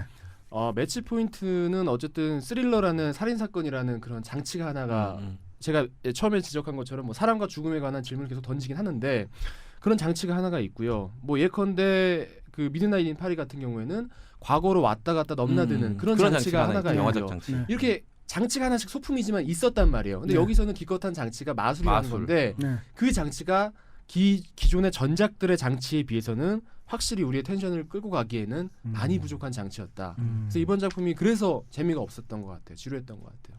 그리고 사실 우디 알런 하면 되게 그 뭐 촌철살인까지는 아니지만, 네. 그러니까 와우한 대사까지는 아니어도 네. 재밌네 하는 대사들이 있고, 네, 네. 야 저기서 씨발 저런 얘기를 하는 대사들이 있는데 네. 이번 영화의 그 인물들의 다이얼로그를 들어보면 네. 충분히 예상 가능합니다. 예를 들면 천문대에서 소피가 그 수한테 물어봐요. 당신 이 천문대 어릴 때 와가지고 뭐 어땠냐 네. 그러니까 수가 무슨 얘기를 하냐면 이 우주가 굉장히 위압적으로 느껴졌다라는 표현을 해요. 네. 그리고 이제 찡 소리 하면 천문대 하늘이 열리니까 네. 소피가 하늘을 바라보다 물어봐요. 남자 주인공한테 저 하늘이 위압적이라고요? 그러면서 여주인공이 말을 하는데 얘기하겠죠. 제 눈에는 뭐예요? 낭만적으로 보이겠죠라고 얘기를 하겠죠. 정말 낭만적으로 보이는데요 라고 대사를 하더라고요. 그런 것들이 다이얼로그의 흐름이 정말 중학교 2학년 때 교과서 뒤에 나왔던 다이얼로그 네. 같다는 거죠. 음. 되게 실망했어요. 근데 그래서 김우정 PD가 쭉 이제 읊어줬던 그런 전작들 저는 그 영화 중에 한두 개는 안 봤고 거의 다 본 것 같은데 이런 식의 안일한 대사보다는 여전히 우디 알렌의 그 날이 서 있는 대사들이 많은데 이번 작품은 그 내러티브의 긴장감과 함께 그 다이얼로그의 긴장감도 잃지 않았나 싶은 생각도 했습니다. 사실 제목도 좀 그래요. 이제 이직스럽다니까 매직 인더 문라이트라니. 뭐가 마술에서. 뭔가 문라이트 속에서 매직이 있었어야 되는데 문라이트 속에서 쳐자고 별로예요. 그렇습니다. 어떻게 봤어요, 이승훈 PD는? 저는 이 영화 외적인 거를 되게 많이 생각을 했는데 영화는 사실 뭐 그냥 그랬고요. 뭐 별로 제가 좀 이따가 이제 저 우디 앨런 감독 얘기를 하면서 뭐 욕을 하겠지만 영화 내적인 부분 말고 영화 외적으로는 가장 먼저 일감에 생각이 난 건 제임스 랜디와 타이거 마스크가 생각이 먼저 났어요. 많이 봤어요? 뭐 얘기하는지 모르는구나. 제임스 랜디 누군지 몰라요? 그 WWF 얘기하는 거 아니에요? 아니 그 이름이 다른 거 WWE인가? 개무식한 WWF에서 WWE로 개명이 됐는데 그거 아니고 아니에요. 제임스 랜디라고 초능력 사냥꾼이 있어요. 100만 달러 상금을 걸고 자기가 초능력인 걸 밝혀내지 못하면 자기가 100만 달러 상금을 지급하겠다고. 그거 어디서 본 것 같긴 해요. 우리나라에서도 방송을 했었죠. SBS에서 할아버지. 남상문 선배님. 하얀 톡 쏘는 할아버지. 10년 전, 8년 전쯤에 무슨 100만 말인지 달러 맞아. 뭐 어떻게 그런 톡 쏘면 제목으로 이렇게 난 할아버지. 제목으로 해가지고 그 사람 그분이 기억이 계속 검증을 해가지고 네가 날 통과하면 100만 달러 주겠다. 요 비슷한 얘기네요, 그렇죠? 네네. 그 프로그램이 있었습니다. 그 사람이 이제 얼마 전에 유리겔라의 그것도 깨가지고 유리겔라가 이제 한순간에 초능력자에서 쓰레기로. 우리 우상인 유리겔라가. 네. 유리겔라 정신 파괴잖아요, 말하자면 일종의. 그리고 타이거 마스크라는 사람이 있는데 그거는 이제 그 김일 씨. 무식한 소리 좀 집어치자고. 그래요. 그 뭐냐면 마술사들의 마술의 비밀을 파헤치는 비디오를 찍어요. 누가 타이거 마스크가? 그래서 그거를 막 공개 아마 찾아보면 있을 텐데. 같은 사람이네요, 그럼 말하자면 같은 일을 하는 사람이네요. 근데 제임스 랜디는 아예 초능력자라고, 그러니까 왜 유리겔라는 마술사가 아니고 초능력자라고 그러잖아요. 근데 카퍼필드는 자기가 초능력자라고 말하지는 않잖아요. 결이 다르죠. 그러니까 제임스 랜디가 훨씬 더 진지하죠. 심령 현상이나 이런 걸 자기한테 진짜로 보여주면 이란 거고, 타이거 마스크는 마술사들의 말하자면 영업 비밀을 까는 거예요. 테크니컬한 부분들을 파헤친다는 거죠. 그거를 이제 마술을 이렇게 보여준 다음에 그 마술이 어떻게 되는지. 그래서 사실은 세계의 마술사들이 그 사람을 죽이려고 한다는 얘기도 있을 정도로 너무 자기들의 영업 비밀을 공개를 하니까 그 사실 타이거 마스크가 그 비디오를 깐 이후 우리나라도 그렇고 왜 얼마 전부터 이제 마술쇼를 거의 볼 수 없게 됐잖아요. 그게 사실은 그 영향이 분명히 있습니다. 타이거 마스크의 비디오 공개가. 깽판 쳤네요, 한마디로. 네, 저는 나쁜 사람이라고 생각해요. 깽판. 네가 할 소리 나냐 임마. 자, 아니, 봅시다. 제가 나쁜 놈이라고 해서 나쁜 놈 욕을 못하는 건 아니잖아요. 야, 마술사한테 찐 받았네. 개찐 받았네, 씨발. 마술사들한테. 찐 타이거 마스크. 호랭이가 그냥. 깽판 쳤어. 그래서 뭐 하여튼 그래서 그게 이제 일감의 생각이었고, 그래서 그 사람들 얘기를 하고 싶었던 걸까 이런 생각이 들었었거든요. 근데 저는 이거는 뭐 꿈보다 해몽이 더 좋은 걸 수도 있는데, 제가 우디 앨런 감독이 이 영화를 통해서 하고 싶은 거는 사랑 얘기가 사실은 그거는 이제 전면에 돌출돼 있는 건데, 정해져 있는 제가 거죠. 읽어낸, 그러니까 우디 다른 앨런 의미. 감독은 의도하지 않았을지라도 제가 읽어낸 거는 두 가지인데, 인간이란 게 얼마나 속기 쉬운 존재인가. 인간이란 게 되게 속기가 쉽잖아요. 근데 그게 왜 속기가 쉬운 존재냐면 자기가 보고 싶은 거를 보려고 그러고 믿고 싶은 걸 믿으려고 하는 거라는 거죠. 그러니까 이게 사실이냐 아니냐. 그러니까 이 영화에서 되게 대조적인 태도가 콜린 퍼스와 나머지 사람들의 태도잖아요. 콜린 퍼스는 자기가 보고 싶은 걸 보는 게 아니라 고통스럽더라도 사실을 보고 싶어 하잖아요. 이게 사실은 믿으면 행복한데, 그냥 속아 넘어가면 행복한데 자기는 속아 넘어가지 않고 고통스럽더라도 사실을 보고 싶다라는 자세를 가지고 살아가는 사람인데, 사실은 세상에 그런 사람들이 별로 없잖아요. 그냥 보고 싶은 걸 보고 믿고 싶은 걸 믿잖아요. 하지만 대부분 자신은 그렇지 않다고 생각하죠. 네, 그렇지 않다고 그것도 사실은 믿고 싶은 대로 믿는 거거든요. 그러니까 그래서 인간이란 게 왜 속기가 쉬운 거에 대한 얘기라고 생각을 해요. 이 얘기 자체가. 그러니까 인간이란 건 왜 속을 수밖에 없냐. 여기서도 보면 그렇게 콜린 퍼스가 의심하고 태도를 유지하다가 사랑에 빠지자마자 의심을 싹 거둬들이잖아요. 그거는 자기가 그 순간부터 사랑에 빠졌기 때문에, 사랑에 빠졌다는 걸, 사실 그 정도에도 사랑에 빠져 있었지만 사랑에 빠졌다는 걸 깨달았기 때문에 자기가 이제 보고 싶은 대로 보고 싶은 거예요. 그렇죠. 그래서 근데 그게 과연 좋은 거냐 나쁜 거에 대한 이제 가치 판단은 내리지 않았어요, 영화에서는. 그러니까 그거에 대한 질문을 계속 던지죠. 네가 환상 속에 빠져서 당장 행복한 너의 삶이 좋은 것이냐, 아니면 현실을 직시하는데 그것이 너를 괴롭히고 맨날 네가 우울하고 그게 좋은 것이냐. 그 가치 판단은 관객의 몫이겠죠. 그러니까 저는 여기서 약간 다시 정치적인 얘기로 넘어가서 얘기를 하자면 그 약자들이 새누리당을 지지하는 우리나라의 이제 약자로 사회적인 약자분들이 새누리당을 왜 지지하는가? 묘한 어떤 정치적인 역학. 네, 그거는 여러 가지 이유가 있겠죠. 한 가지 이유만으로 그걸 얘기할 수 없겠지만 그 이유 중에 하나가 이제 뭐 잘 몰라서 언론 때문에 그런 분들도 있을 거예요. 근데 그런 분들 어떤 분들은 실제로 그 사람이 내 편이건 아니건 내가 그 사람 편이라고 믿으면 내가 행복하거든. 어? 우리나라에서 제일 힘센 대통령이 내 편이라고 믿는 동안에 나를 진짜로 사랑하고 나를 국민이라고 아껴준다고 믿는 동안에는 행복한 거거든요. 실제로 그 사람이 나를 아끼지 않을지라도.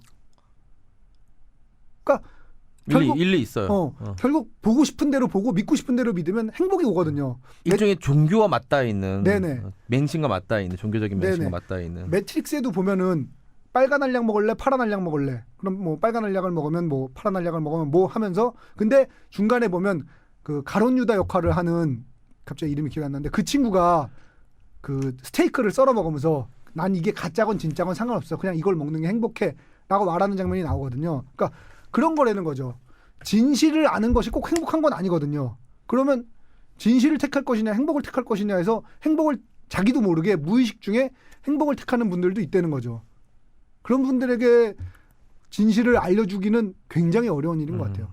마음을 움직여야 네. 되니까. 요새 제가 맨날 그러니까 주말에도 사실은 지난주에 한 2번 정도 광화문에 나갔다 왔는데 그러니까 진짜 머릿속에서 생각이 떠나지가 않는 거예요. 그러다 보니까 뭘 봐고 뭘 생각을 해도 다 그쪽으로 연결이 되는 거죠. 너무 머릿속을 가득 채운 주제에서 아까 프레임 얘기도 하셨는데 예를 들면 이래요. 그러니까 그 콜린 퍼스가 진실을 깨닫게 되는 건 프레임을 깨닫는 순간에 깨닫는 거잖아요. 그러니까 프레임 상대방이 제시한 하워드가 제시한 프레임 안에서 하워드는 나를 속이지 않아. 이 사람들은 나를 속일 수도 있어라고 바라보는 동안엔 진실을 깨달을 수가 없는 거예요. 근데 기도를 하다가 문득 깨닫는 거죠. 아, 이거 전체가 프레임이구나. 그 액자를 보게 된 거죠. 네네. 하워드가 그려놓은 그림의 액자를 그 안에서는 액자라는 거 사실 몰랐어요. 네. 그러다 어느 순간 그 액자를 본 순간 깨닫게 된 거죠. 저는 야당 분들도 그거를 알았으면 좋겠어요. 법 체계를 벗어나는 것이다 이런 얘기를 하잖아요. 그 수사권 기소권을 부여하면 거기서 사실은 그건 법 체계를 벗어나는 게 아닙니다라고 논쟁을 하면 거기서부터 전선이 그어지고 싸움이 붙거든요. 법 체계를 벗어나느냐 아니냐를 가지고 논쟁이 벌어지겠어요. 근데 그것도 자체도 사실은 프레임이거든요. 아까 김은종 PD가 얘기했듯이 법 체계 씨발 깨면 안 돼? 법 체계라는 건 여태까지 있었던 일의 총합일 뿐이지 앞으로 있을 일의 총합이 아니잖아. 이 기회에 바꿉시다. 법 체계를. 법 체계를 바꿉시다라고 그 프레임으로 접근을 했는데 상대방이 제시해놓은 프레임 안에서만 바라보다 보니까 그 안에서밖에 싸울 수가 없다는 거죠. 이길 수가 없죠. 네.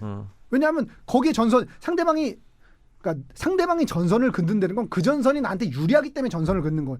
왜 그 무술에서 간격이라고 표현하는데 상대방의 간격 안에 들어가면 안 되거든요. 내 간격에서 싸워야지. 기다란 창을 쓰는 사람은 멀수록 좋겠죠. 근데 내가 단도를 쓰는데 그렇게 멀리 떨어져 있으면 팔이 존나 길면 다시 요가 파이어. 요가 파이어.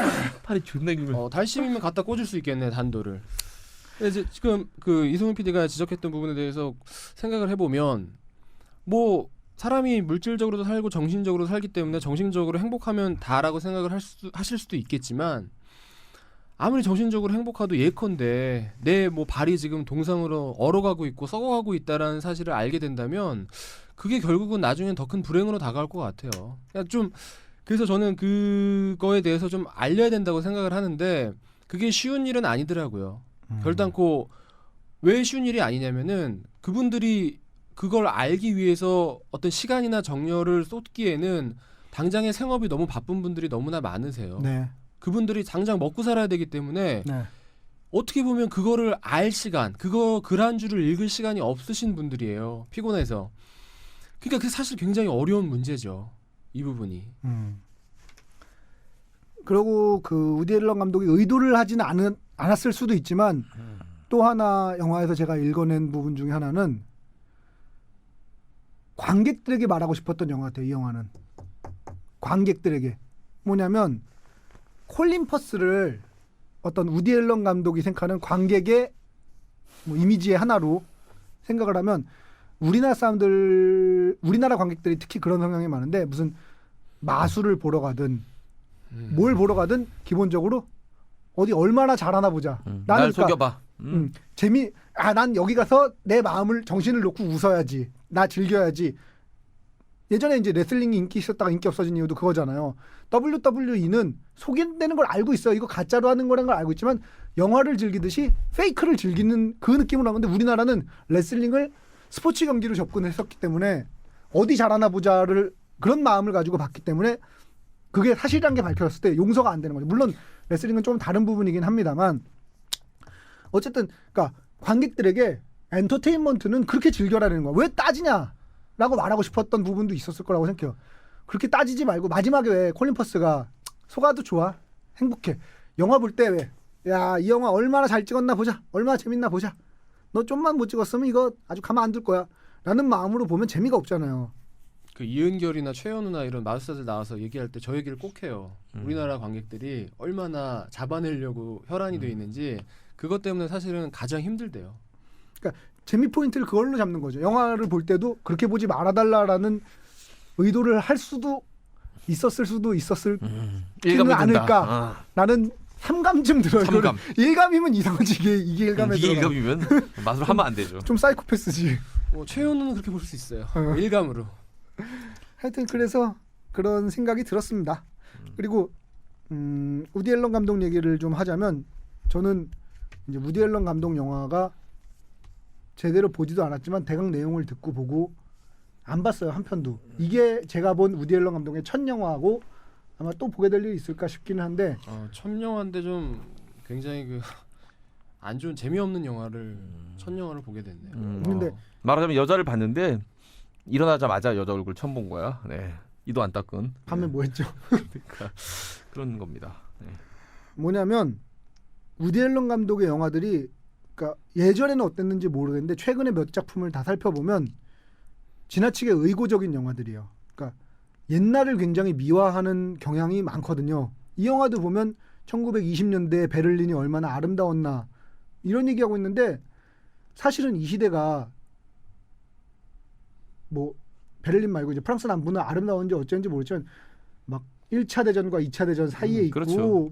지금 미국에선 대공황 막 우리나라는 지금 일본에서 식민 지배 그러니까 지금 아시아 나라들은 전부 그러니까 사실은 과거가 그렇게 아름답지 않거든요. 그러니까 저는 인류가 태어난 이래 지금처럼 모든 인류가 행복했던 적이 없다. 그러니까 모든 인류가 행복하다는 얘기가 절대적인 기준에서 아니고 보자면 상대적인 기준이 네네. 아니라. 네.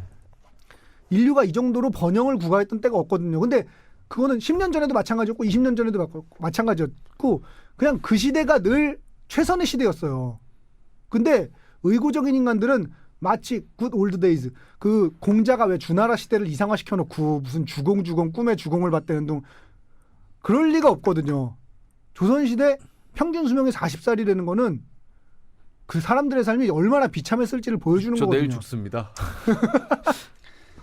제가 자가 요단가 그래 마흔입니다. 사실은 저 비판은 미드나잇 인 파리스에 사실은 더 적확하게 들어맞을 수 있는 비판이에요. 그의 영화의 어떤 그 최근의 흐름을 봤을 때 일리 있어요. 무슨 말인지 알겠어. 그러니까 그때만 해도 이때만 해도 어쩌면 벨 에포크라는 그 시대를 그리고 있거든요. 미드나잇 인 네네. 파리스가 이런 거지. 내가 왜 노인의 녹두를 이렇게 들어주고 있어야 되나 이런 생각이 드는 거던 거 아니에요. 그 시절 정말 좋았는데라는 그 계속 과거로 가요. 너무 좋은 벨 에포크니까. 네.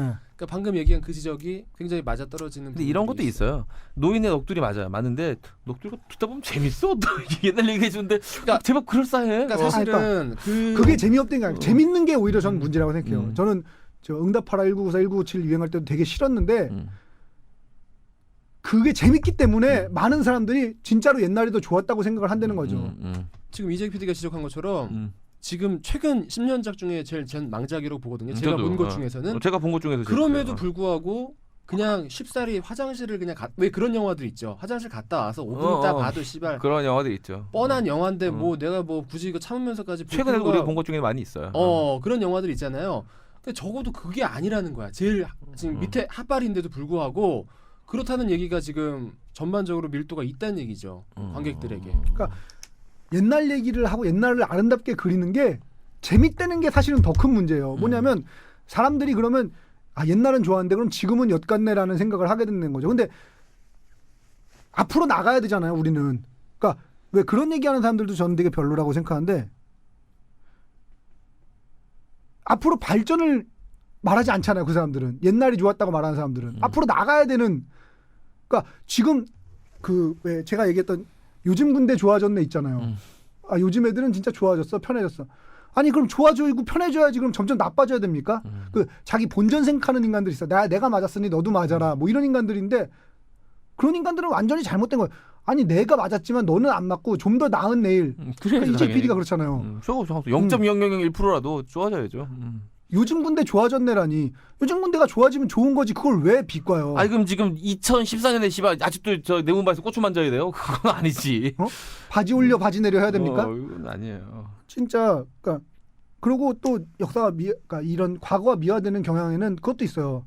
역사가 늘 주류의 역사관을 기록하잖아요. 그러니까 예를 들면 그때 당시를 그려도 그때 당시에 그 살기 힘들었던 사회 하층민들이나 이런 삶을 그리는 게 아니라 여기 보면 뭐 다 집사 있고 하인들 거느리고 저택에 살고 파티하고 뭐 근데 의사 왕진 받고 이런 집사의 삶, 심지어 집사도 되지 못한 사람의 삶은 그리지 않기 때문에 옛날이 좋았다고 좋아 생각하는데 보일 수밖에 없죠. 그러니까 화려하고. 지금 우리나라에서도 이렇게 나라가 지금 거꾸로 가고 있는 이유가 노인네들이 옛날엔 좋았는데 지금은 되게 별로다.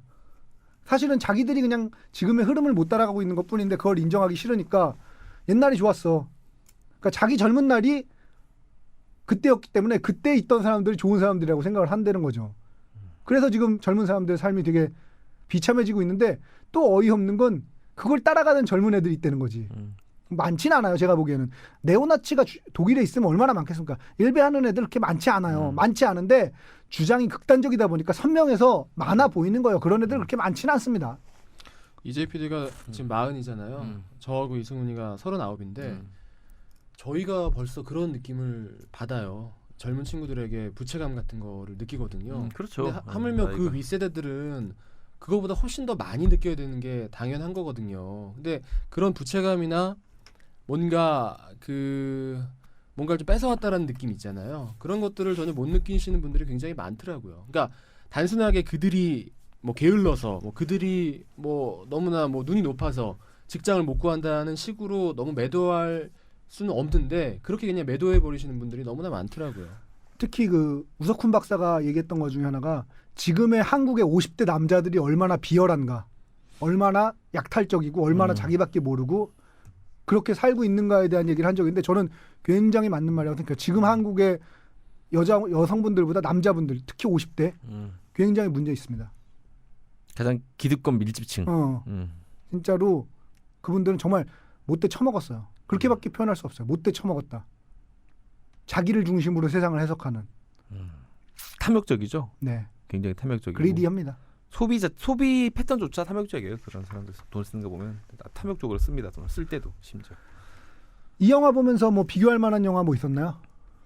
우디 앨런 영화 말고 딴 영화들. 저는 묘하게 개스비가 떠올랐어요. 그래서 네, 그런 느낌이 있네요. 있죠. 특히 그 이제 엠마 스톤과 그 여자 주인공의 느낌도 사실은 좀 비슷한 측면도 있어요. 그래서 이제 아까 이승훈 PD가 얘기한 것과 정확히 궤를 같이 하는 얘기지만 다른 얘기를 해보자면 그 시절에 우리나라에서 번역된 개스비 굉장히 종수가 많거든요. 네. 다양하죠. 옛날 책이니까 얼마나 많겠어. 네. 이제 벌써 판권이 없으니까. 네. 다 끝내는 거예요. 근데 그 책들 중에 많은 책들도 저도 제가 본 판본만 해도 한 대여섯 번 되는 것 같은데 대여섯 개 정도 되는 것 같은데 되게 여러 번 봤던 문구가 뭐냐면 1930년대 지금 이승훈 PD가 말한 네. 그 불안함과 네. 무엇 하나 정해지지 않은 혼돈의 시대에 네. 그 흥청망청 그 시대가 오게 말하자면 그때 근데 이런 얘기들이 모두 다 공통적으로 얘기하는 것은 공통적으로 한정되는 부분은 그 당시 상류 백인층들이라는 얘기인 거예요. 네. 파티를 즐길 수 있는 흑인들은 흑인들은 아니면 돈이 없는 백인들은 동양 사람들은 꿀이라고 하던 그 당시 중국 사람들은 이 여기 매직 인 더 문라이트도 보면 자세히 보세요. 화면이 이뻐. 그리고 그 쓰이는 음악조차 나른하고 행복하고 정말 그 클래식들 중에서 지중해 들어봄직한. 연안의 네. 아주 한가한 오후 같은 영화예요. 네. 팔자 좋은 영화야 한마디로. 야, 나 팔자 좋다는 거 느낀 거 중에 장면 중에 하나가 야, 저 아침에 주스에다가 빵 발라 먹는데 옆에 테니스장에서 테니스 누가 치고 있는 그씬 기억나세요? 그 앵글? 네네. 옆에서 이렇게 네네. 바라보는데 네. 저쪽에서는 테니스장이 있어요. 와, 그 장면은 지금 방금 얘기한 그런 장면들 중에 가장 압권이었던 아니 잘 씨발 표현했던. 자기 집이 반얀트리야. 집이 반얀트리에 놀러 가게 아니라 살아. 수영장이 집에 있는 수영장이 아니야. 그리고 지루하면 저기 바닷가 나가면 돼요. 그 절벽도 내 거야. 하여튼 이런 식의 그 낭만적이고 매우 한가로워 보이나 그 한가로움과 심지어 권태로움 그 게스비를 꼼꼼하게 게스비 묘사가 굉장히 좋잖아요. 문체가 좋으니까. 물론 저는 다행히 영문과를 나와서 원문으로도 보긴 봤지만 정말 문장이 좋거든요. 네. 그것들을 보다 보면 그 당시 백인 최상류층, 상류층도 아니야. 네. 최상류층이 느꼈던 그런 권태감이라든지 네. 향락이라든지 이게 문체에 스며들어 있어요. 네. 마치 당신이 아까 지루해 하다가 참 영화 지루해 봤어요 하는 것처럼 문체 자체가 그래요. 향락적이고 흥청망청한 느낌 문체에도 있어. 이 매직 인 더 문라이트도 굉장히 그 지점은 되게 비슷해요. 그래서 저는 그 시절 20년 30년대에서 넘어갔던 그때 팔자 좋은 백인 최상류층. 제가 볼 때 이 그 배경이 누구야 수의 이 바운더리가 아니라 그 재벌 2세의 바운더리가 촬영 장소거든요. 네. 말하자면 네. 영화의 공간적 배경은 네. 그 재벌 2세 남의 집이야. 네. 그렇죠. 그러니까 이 친구의 공간이 나온다는 거죠. 이 친구 제가 볼 때는 거의 최상위 한 0.1% 안에 그렇죠. 드는 재벌이죠. 최상위층인데 만약에 치면. 현재 우리가 그 당시의 삶을 살고 있으면 저희는 10살 때부터 지금 공장에서 17시간씩 노동하고 있었을 거라는 거죠. 저는 그나마 테니스장 치웠을 것 같아요. 거기서 이게 낫다. 이게 편하다. 이게 내가 공장일 때 해보이 이게 좀 낫다. 멀리서라도 완전 그러니까 지금 지적한 것처럼 그 배경이나 모든 그런 것들이 다 유한 계급들의 어떤 그 삶을 담고 있잖아요. 네. 하여튼 저는 게스비가 굉장히 많이 떠올랐어요. 김은정 PD는 뭐 생각나는 영화 있었나요? 전반적으로 뭐 최근 10년작을 같이 얘기를 전 또 드리고 싶은데요. 뭐 홍상수 영화가 계속 떠올랐고요. 그러니까 왜 홍상수 영화가 떠올랐죠? 홍상수나 우디 앨런이나 공통점은 둘 다 대부분이 코미디예요. 계속 영화 내내 깔깔깔깔 대면서 그들의 영화 중에 비장미 넘치는 비극 보신 적 있어요? 기억나세요 혹시? 매치 포인트 하나 정도인 것 같아요. 뭐 하여간 굳이 꼽자면 굳이 꼽자면 둘 다 인생에 대해서 허무하니까 삶이 허무하니까 낄낄대는 쪽으로 말하자면 삶의 그 허무성에 대해서 얘기를 하는 거죠. 그러니까 어찌 보면 비극을 얘기하는 사람들이 아까 이승훈 PD가 지적한 것처럼 삶에 대해 오히려 환상이 있고 그런 분들이 오히려 그런 비극들을 오히려 만들어내요. 어떤 희망이라도 잡고자 하는 그런 마음들이 있는 사람들이. 근데 이들은 홍상수나 우디 앨런을 보고 있으면 인생 뭐가 있냐, 별거 있냐라는 그들의 어떤 그 인생관이나 태도 같은 게 영화를 내내 계속 견지돼 있다는 거죠. 냉소적인. 예. 그래서 계속 영화 자체는 겉으로 얼핏 봐서는 다 희극이에요. 낄낄대고 웃고 그렇지만 그 안에는 약간 그런 허무주의 같은 게 더 깊이 파고 들어가면. 예. 그래서 홍상수 영화들이 떠오르더라고요. 저는 두 가지가 생각이 났는데 뭐 당연히 저는 크리스토퍼 놀란의 프레스티지가 그만해 이제. 그래. 저 얘기 나오지 이거까지 들어볼게 내가. 그리고 또 하나 생각난 거는 엑스파일 역시 구제불능이에요. 안 돼. 자기가 보고 싶은 거 보게 돼 있어. 아니 씨발 영화가 지금 우대는 영화 한 편도 안 보고 계속 놀란 영화 보고 또 보고. 갑자기 죽겠네. 아이고. 엑스파일의 그 두 남녀의 대립 있잖아요. 주코브니와 갑자기 여자 주인공 이름이 생각이 안 나네. 저 멀더와 스컬리의 뭐 그 엑스파일을 쭉 관통하는 얘기가 그거잖아요. 이건 있어 없어. 그 스컬리랑 박영선 지금 비대위원장이죠. 약간 느낌 비슷하지 않아요? 비대위원장도 발음 좀 똑바로 해주세요. 그래요? 비대를 그렇게 약간 느낌 비슷한 느낌 없어요? 헤어스타일이랑 이 외모랑 젊었을 때 생각해 보면 뭔지는 알 것 같아요. 갑자기 그 생각이 드네요. 그래서 그 두 영화가 생각이 많이 나요. 프레스티지는 뭐 보신 분들이 하면 당연히 이 영화가 생각날 수밖에 없는. 그러니까 이 영화의 또 그 이야기 한 축을 이루고 있는 게 하워드와 이 웨이링스의 그 열등감, 그러니까 뛰어난 인간과 그렇지 못한 인간의 그런 얘기잖아요. 프레스티지도 확실히 그런 얘기를 다루고 있어서 프레스티지 생각이 났는데, 그러니까 마술사라는 거는 되게 그렇잖아요. 실상은 아무것도 없는데 사람들이 인정해 주는 게 전부인 거잖아. 와 신기하다. 와 대단하다. 그러니까 그 사람이 인정받고 싶은 욕구가 되게 강한데 마술을 다루는 영화들은 그러니까 주제가 마술이 되는 영화들은 다 그 욕구를 어떤 영화들도 그 우리 마술사기단도 그랬지만 나우요심이 그러니까 어떤 영화든지 마술을 다룬 영화들은 결국 인정받고 인간의 인정받고 싶은 욕구에 대한 이런 부분들을 다루고 있다는 면에서 마술을 다룬 영화들이 공통점이 있는 게 아닌가 하는 생각을 이번 영화를 보면서 하게 됐어요. 우디 앨런 영화를 저는 한 편도 안 봤는데 한 편을 봐야 된다면 뭘 봐야 될까요? 하나 꼽으라면 재밌게 볼 만한 건 매치 포인트. 매치 재밌어요. 포인트. 전 재밌게 봤어요. 저 이승훈 PD가 봐도 재밌을 것 같은 생각이 드네요. 어떤 점이 그렇죠? 아슬아슬해요. 보는 내내. 쫄깃쫄깃합니다 아주. 대충 줄거리가 어떻게 돼요? 역시 참 거기도 그러네. 그 최고 그 계층, 최상류 계층이 나와요. 거기도 굉장히 재벌. 또 거기도 약간 꺼벙해 보이는 재벌 2세가 나옵니다. 비슷해? 뭐 또 이 친구 나랑 친해져야겠는데? 비슷해요. 나오고 그 사이에 또 젊고 예쁘고 섹시한 여자가 한테 홀린 거예요. 그 놈이. 아 똑같은 영화 아니에요? 잠깐만 얘기했던 게 똑같네. 그런 남자가 한 명 더 있어요. 거기에. 가난해. 하지만 이 남자는 강직한. 잠깐만요. 사실 매치 포인트 이후에 네. 계속되는 동어 반복이에요. 안 봐도 되겠네요 영화. 그 톤이 달라요. 스릴러인데다가 굉장히 쫄깃쫄깃해지는 영화입니다.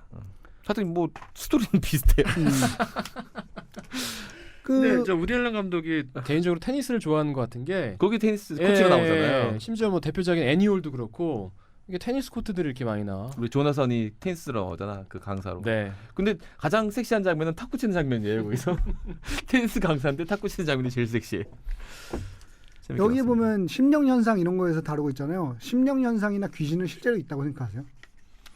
저는 제가 경험해 본 적은 없었어요. 제가 아주 어릴 때 정말 기억 안 날 만큼 어릴 때 목욕탕에서 귀신 뛰어다니는 걸 한번 들은 적이 있는데 그때 얘기하셨잖아요. 그거 외에는 없어서 귀신이 있다면 한 1,000여 번 더 있어야 되지 않나요? 그런 현상이.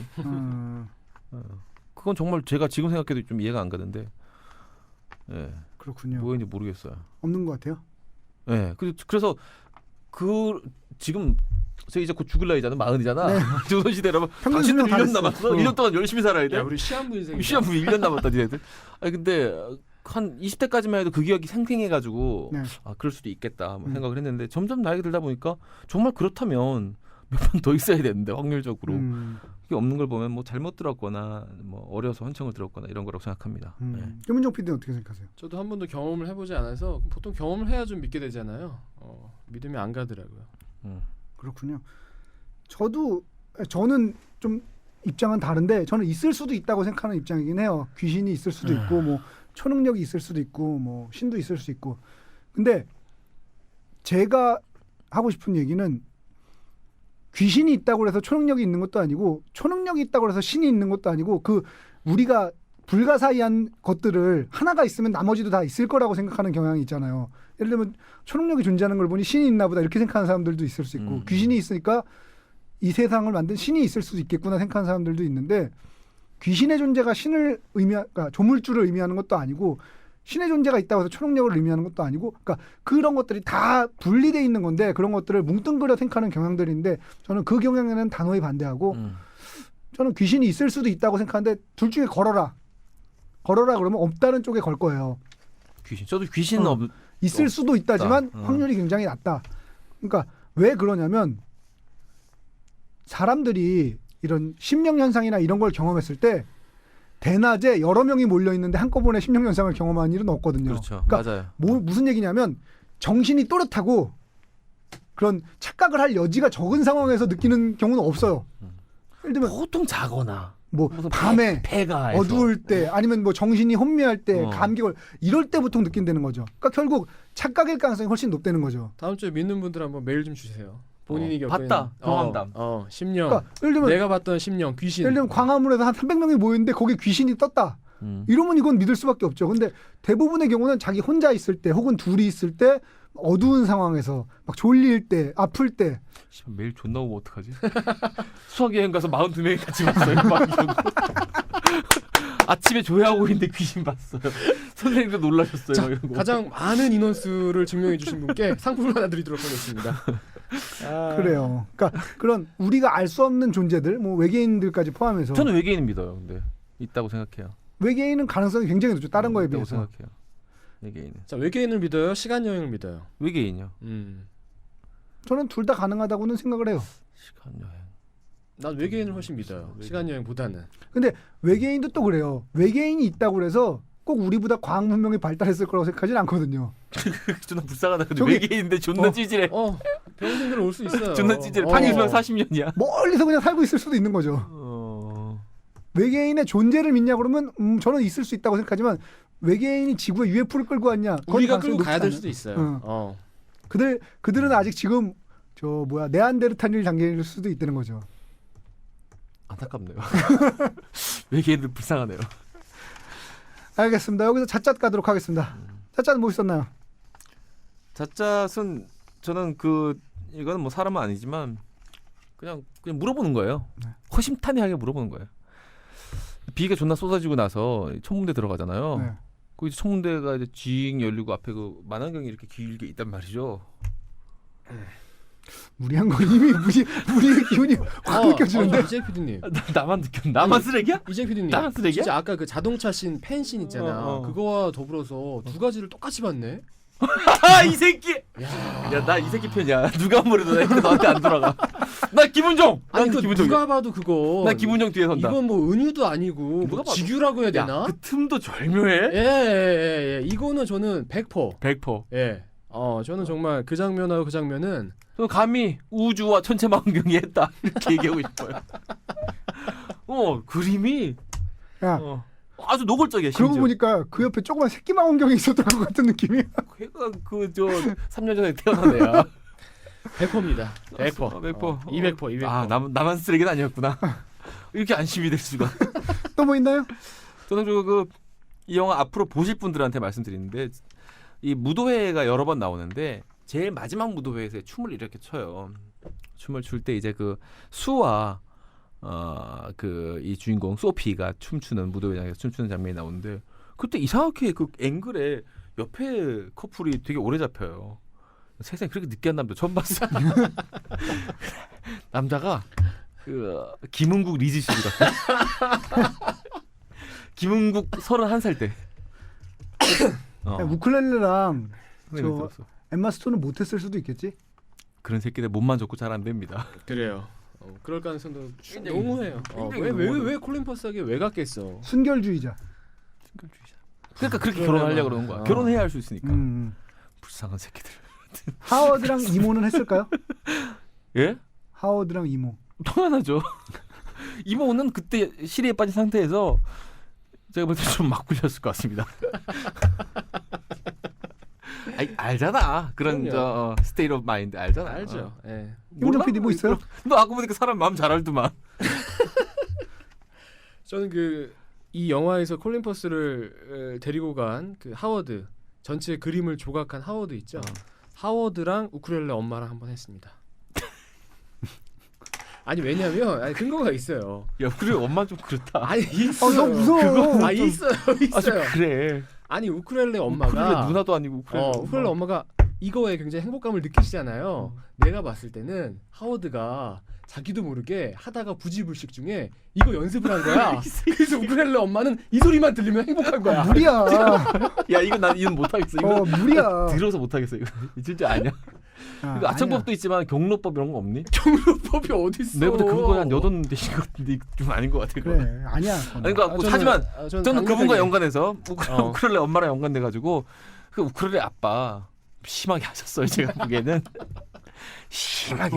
해도 그때 뭐 셀리랑 했어. 셀리뿐만이 아니야. 그러니까 아니죠. 만약에 그 질문에 올바른 답이 나오려면 야, 방송 끊어. 오늘 이거다. 오늘 이거야. 됐지. 이거야. 바로 이겁니다. 야, 오늘 미관식이네. 씨발. 올바른 답이 오늘 나오려면 안 나온다 했는데 이거. 여보, 당신에게 내가 유일한 여자죠? 야, 손가락 아파. 야, 그 청취자 중에 김은정이 요즘 잠잠하다고 하는 새끼를 다 그냥 진짜 취소해. 사과해 김은정한테. 씨발. 손가락 아프네. 당장 사과해. 아이고 배야. 오늘 방송 만족합니다. 이걸로. 이거. 그래요. 맞아요. 셀리, 릴리, 윌리 다 해. 셀 수가 없어. 야, 정리합시다. 볼보 별점 주었던 점 하셨던 점 갑시다. 아 갑자기 영화 되게 재밌는 영화처럼 느껴지는데 김우종 때문에. 아니 보세요. 이 방송 듣고 보세요. 아니 이 영화만큼은 방송을 듣고 봐. 김우종 때문에 듣고 봐야 돼. 이거. 넌 믿음이 글렀어. 기분 좀 어떻게 드리지 않아. 더러워 씨발. 이 영화만큼은 반드시 필청 후 가야 된다. 보세요. 보고 별점 원래 2개 주려고 했는데 하나 붙여가지고 3개 드릴게요. 나 영화 좋은 영화 재밌는 영화네. 해악에 가득하구만. 볼보 보세요. 우리 방송 듣고 보면 깔깔대고 웃으면서 볼 수 있을 것 같습니다. 좋았던 점 하셨던 점 짚어주세요. 좋았던 점은 그래도 참 사실 아까 제가 얼핏 또 심각한 얘기를 해야 되는데 그 순위 말고도 똑같이 양녀를 또 한번 그런 적이 있어요. 뭐 제가 여러 명이라고 했는데 그중에 한 명인데 아주 어릴 때부터 그런 짓을 했더라고요. 미아페로였나? 네, 네. 미아페로의 그거죠. 딸이죠. 정확히 네. 말하면 입양하죠. 뭐 어쨌든 뭐 치고 그의 이런 사생활에 대해서는 비난하지만 그래도 지칠 줄 모르는 이렇게 영화를 열심히 찍어내는 아니, 그러면 생각합니다. 사생활이 나빠도 어떻게 해야 됩니까? 좋은 것만 할 수 있으면 그 사람을 인정해줘야 된다고 생각하세요? 저는 아니거든요. 저는 사생활이 나쁜 우디 알렌 사람은 네가 하자 그랬잖아 임마. 뭐야 이거 이제 마지막으로 안 할 거야. 새끼. 좋은데 이런 이걸 마지막으로 안 할게요. 이런 거 좋은데? 나 하나 갖고 간다 오늘 이벤트. 오늘 나 이걸 하니까 2개만 해도 오늘 아주 난 내일 0.2%도 좋은 사람 될 것 같은데? 하여튼 뭐 그렇습니다. 하여튼 뭐 패기는 뭐 어떤 패기 하나만큼 인정할게요. 부지런하게 회의합니다. 그렇습니다. 나빴던 점? 네. 그의 사생활이 나빴어요. 아주 나빴고. 그리고 일단 영화 자체가 재미가 없어요. 솔직히 말하면. 그냥 근데 이 방송 듣고 보면 되게 재밌을 것 같아요. 깔깔대면서 웃으면서 볼 수 있을 것 같은데 영화 자체는 굉장히 늘어지는 영화였어요. 한마디로. 김민종 PD는 예술가하고 이 작품이 이렇게 되는 거에 대해서 어떻게 생각하세요?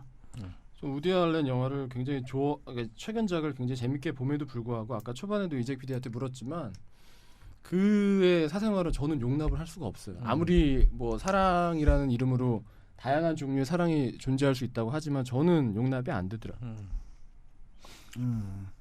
볼보 별점 주었던 점 하셨던 점 짚어주십시오. 전 별점 3개 드리고요. 보지 말 드리고 차라리 이 영화를 보실 거면 매치 포인트나 아니면 작년에 나왔던 블루 제스민이나 이런 작품들을 보시기를 권해드립니다. 이 작품은 최근 10년간 우디 앨런 작품의 동어 반복의 다름 아니고요. 굉장히 내러티브가 느슨했고 텐션이 없었기 때문에 그 점이 좀 아쉬웠고요. 좋았던 점은 아까 말씀드렸던 것처럼 다리우스 콘지의 촬영은 정말 좋았습니다. 저는 보지 말 드리고요. 별점은 2개 반 드리도록 하겠습니다. 좋았던 점은 이런저런 생각을 하게 만들어줬다는 점에서 좋았고 확실히 편집이란 건 테크니컬한 부분이 있어서 편집감, 그 편집 호흡 같은 거는 되게 좋더라고요. 편집 호흡은 되게 좋았는데 그다지 재미없었고요. 아쉬웠던 점은 뭐 역시 재미없었다. 하나만 잠깐만 덧붙이자면 아까 그 천문의 장면에서 네. 수영장 장면으로 이렇게 커트하는 거 있잖아요. 나가는 거 그런 편집 있잖아요. 네. 그것도 아까 제가 팬 지적한 것처럼 네네. 그것도 사실은 일반 거칠어요. 보통 감독 거칠어요. 같으면은 야 편집이 씨발 이게 뭐야라는 소리 들을까봐 그렇게 못 하거든요. 네. 근데 맞아요. 우디 알렌은 막 해버리잖아요. 과감해. 너무 과감해. 좀 덜 과감해. 그 우디 앨런이 한 말 중에 유명한 말 있잖아요. 웃지 않고 할 수 있는 일 중에 제일 재미있는 일이 섹스다. 이런 말을 한 적이 있는데 가끔 웃으면서 하는 일도 있던데. 그래요? 뭐 하다 보면 어떤 보통 심각한 얼굴로 하잖아요. 보통 심각한 얼굴로 하죠. 네. 보통. 하여튼 너무 과감하시다. 좀 덜 과감했으면 좋겠다. 그러니까 기분 나쁘네요. 웃으면서 해도 그렇게 웃겼어? 내가 무서워? 그래요. 다음 주 영화는요. 그 닌자 거북이랑 오드 토머스가 있는데 오드 토머스 하는 게 낫겠죠? 스티븐 소머즈 감독이 오드 토머스 하는 게 나을 것 같아서 오드 토머스를 하도록 하겠습니다. 소머즈에게 또 한 표를 또 던집니다. 던져야죠. 알겠습니다. 이거 상영관 있어요? 그렇게 없을 것 같지는 않던데 다음 주 영화는 레이드로 변경되었습니다. 으이그이 바보들. 그렇게 없을 것 같지는 않던데 뭐 이건 명량이랑 해적이랑 이런 것들이 얼마나 가느냐의 문제인데 해무는 망했지. 해무는 잘 안 되더라고요. 이래저래 망한 것 같습니다. 이건. 근데 보통 이렇게 그 영화 좀 본대는 사람들이 순위 꼽으면 해머를 제일 처음에 꼽더라. 그 4개 중에 순위 꼽으면 어떻게 돼요? 이재 PD? 영화적으로요? 아니 그냥 봤어야 이재 알지. PD. 내가 뭘 봤어야 안 봤다 알지. 치고 그냥 찍어봐요. 저도 안 봤다 치고 찍었어요. 이렇게 얘기할게요. 그 4편이 그 빅4 말하는 거죠? 네네. 빅4니까 롯데월드 같잖아. 어쨌든 간에 빅5 아니에요? 빅4요? 뭘 하여튼 빅4라고 치면 그 개봉하기 전에 기대감만 얘기할게요. 네. 1등이 저는 군도였어요. 음. 군도, 해무, 그다음에 해적, 명량순이었어요. 기대감은. 보고 나서 3편을 봤잖아요. 네. 해적, 군도, 명량? 아, 명량 보셨어요? 예. 어땠어요? 고만고만했어요. 뭐 그러니까 그 스코어는 정말 솔직히 말하면 이해가 안 가고. 근데 스코어는 스코어 자체로 받아들일 수밖에 없어요. 네. 나랑 사람 다 생각도 다르고 네네. 이 포인트 오브 뷰가 다른 사람들이 재밌었다고 하니까. 그런데 저는 정말로 그냥 뭐 아주 나쁘지도 않았어요. 그렇다고 그냥 그만했어요. 감동 짜내는 영화 같은 느낌이 들긴 했는데 지금 1,600? 뭐 저는 뭐 아마 이 기록은 깨지기 힘들 것 같은데 뭐 어쨌든간에. 김민종 PD는 저도 아직 사실 명량을 못 봐가지고 명량 해무 둘 다 못 봤어요. 저도. 뭐라고 말씀드리기가 좀. 군도랑 해적만 놓고 보면. 아 군도 훨씬 기대감은 컸죠. 그렇죠. 기대감은 컸는데 결과는 까놓고 보니까 오히려 또 뭐 해적이 그냥 더 즐겁게 볼 수 있지 않았나 싶어요. 이승훈 PD는 기대감은 어땠어요? 것 같아요. 4개 놓고 보면 순서대로 얘기해. 해무가 먼저였을 것 같아요. 아니, 군도 빼고는 나머지는 기대감이 별로 없었어요. 해무도? 네. 군도 빼고는 기대감이 없었고 뭐 해무를 저 해무 명량 아직 안 봤는데 아마 둘 다 안 보게 되지 않을까 싶긴 한데 그중에 해적이 제일 낫을 것 같아요. 그냥 차라리. 해적은 아마 저 추석 때 만약에 걸려 있으면 가족들끼리 많이 볼 것 같아요. 해적이 차라리 낫을 것 같아요. 솔직히 말하면 해적까지 포함해서 빅4란 말 쓰기도 참 민망해요. 4개 다. 제작비로 빅4. 그렇게 합시다. 제작비로. 그러니까 정말 솔직히, 제작비만 빅4야. 솔직히 까놓고 얘기해서. 영화가 그러니까 그때 왜 저희가 수상한 그녀 하면서 한번 그런 얘기 한 적 있잖아요. 영화가 이렇게 시스테믹하게 가면 안 된다고. 그때 이승훈 PD가 제일 우려를 높였었죠. 요새 그런 짓도 안 돼요. 씬별로 점수를 매겨가지고 씬별로 평균 점수에 미달하는 씬들 빼고 뭐 이런 짓도 안 돼요. 어디 사고 있다고 하더라고. 저도 들었어요 작가한테. 예전에 그 뭐 CJ 같은 데서 그런 시스템으로 네. 뭐 그게 헐 그걸 시스템이다. 책이라고 해서, 생각하고. 해서 딱딱딱 해서 최종 고득점 나온 씬 먼저 배치하고 뭐 이런 식의. 아니 그러니까 이 계량화할 수 없는 거를 무리하게 계량화하는 게 지금 신자유주의 이후의 트렌드긴 하지만 진짜 계량화할 수 없는 것들 재미를 어떻게 계량화해요? 그러니까요. 저희가 몇 주째 지금 얘기 드리고 있는데요. 지금 너무 관을 많이 잡아서 좋은 영화들이 사실은 관을 못 잡고 있어요. 그 혹시 최근에 나온 영화 중에 족구왕이라는 영화 아세요? 족구왕 안타까워요. 그 저기 뭐지 우리 말죽거리에서 뭐 대한민국 뭐 다 족가라 그래 그럴 때 우리 보통 족가라 그래 뭐 이렇게 우리가 좀 농담식으로 표현하잖아요. 바로 그 족구왕이에요. 그 족구왕인데 닭광인데 닭광?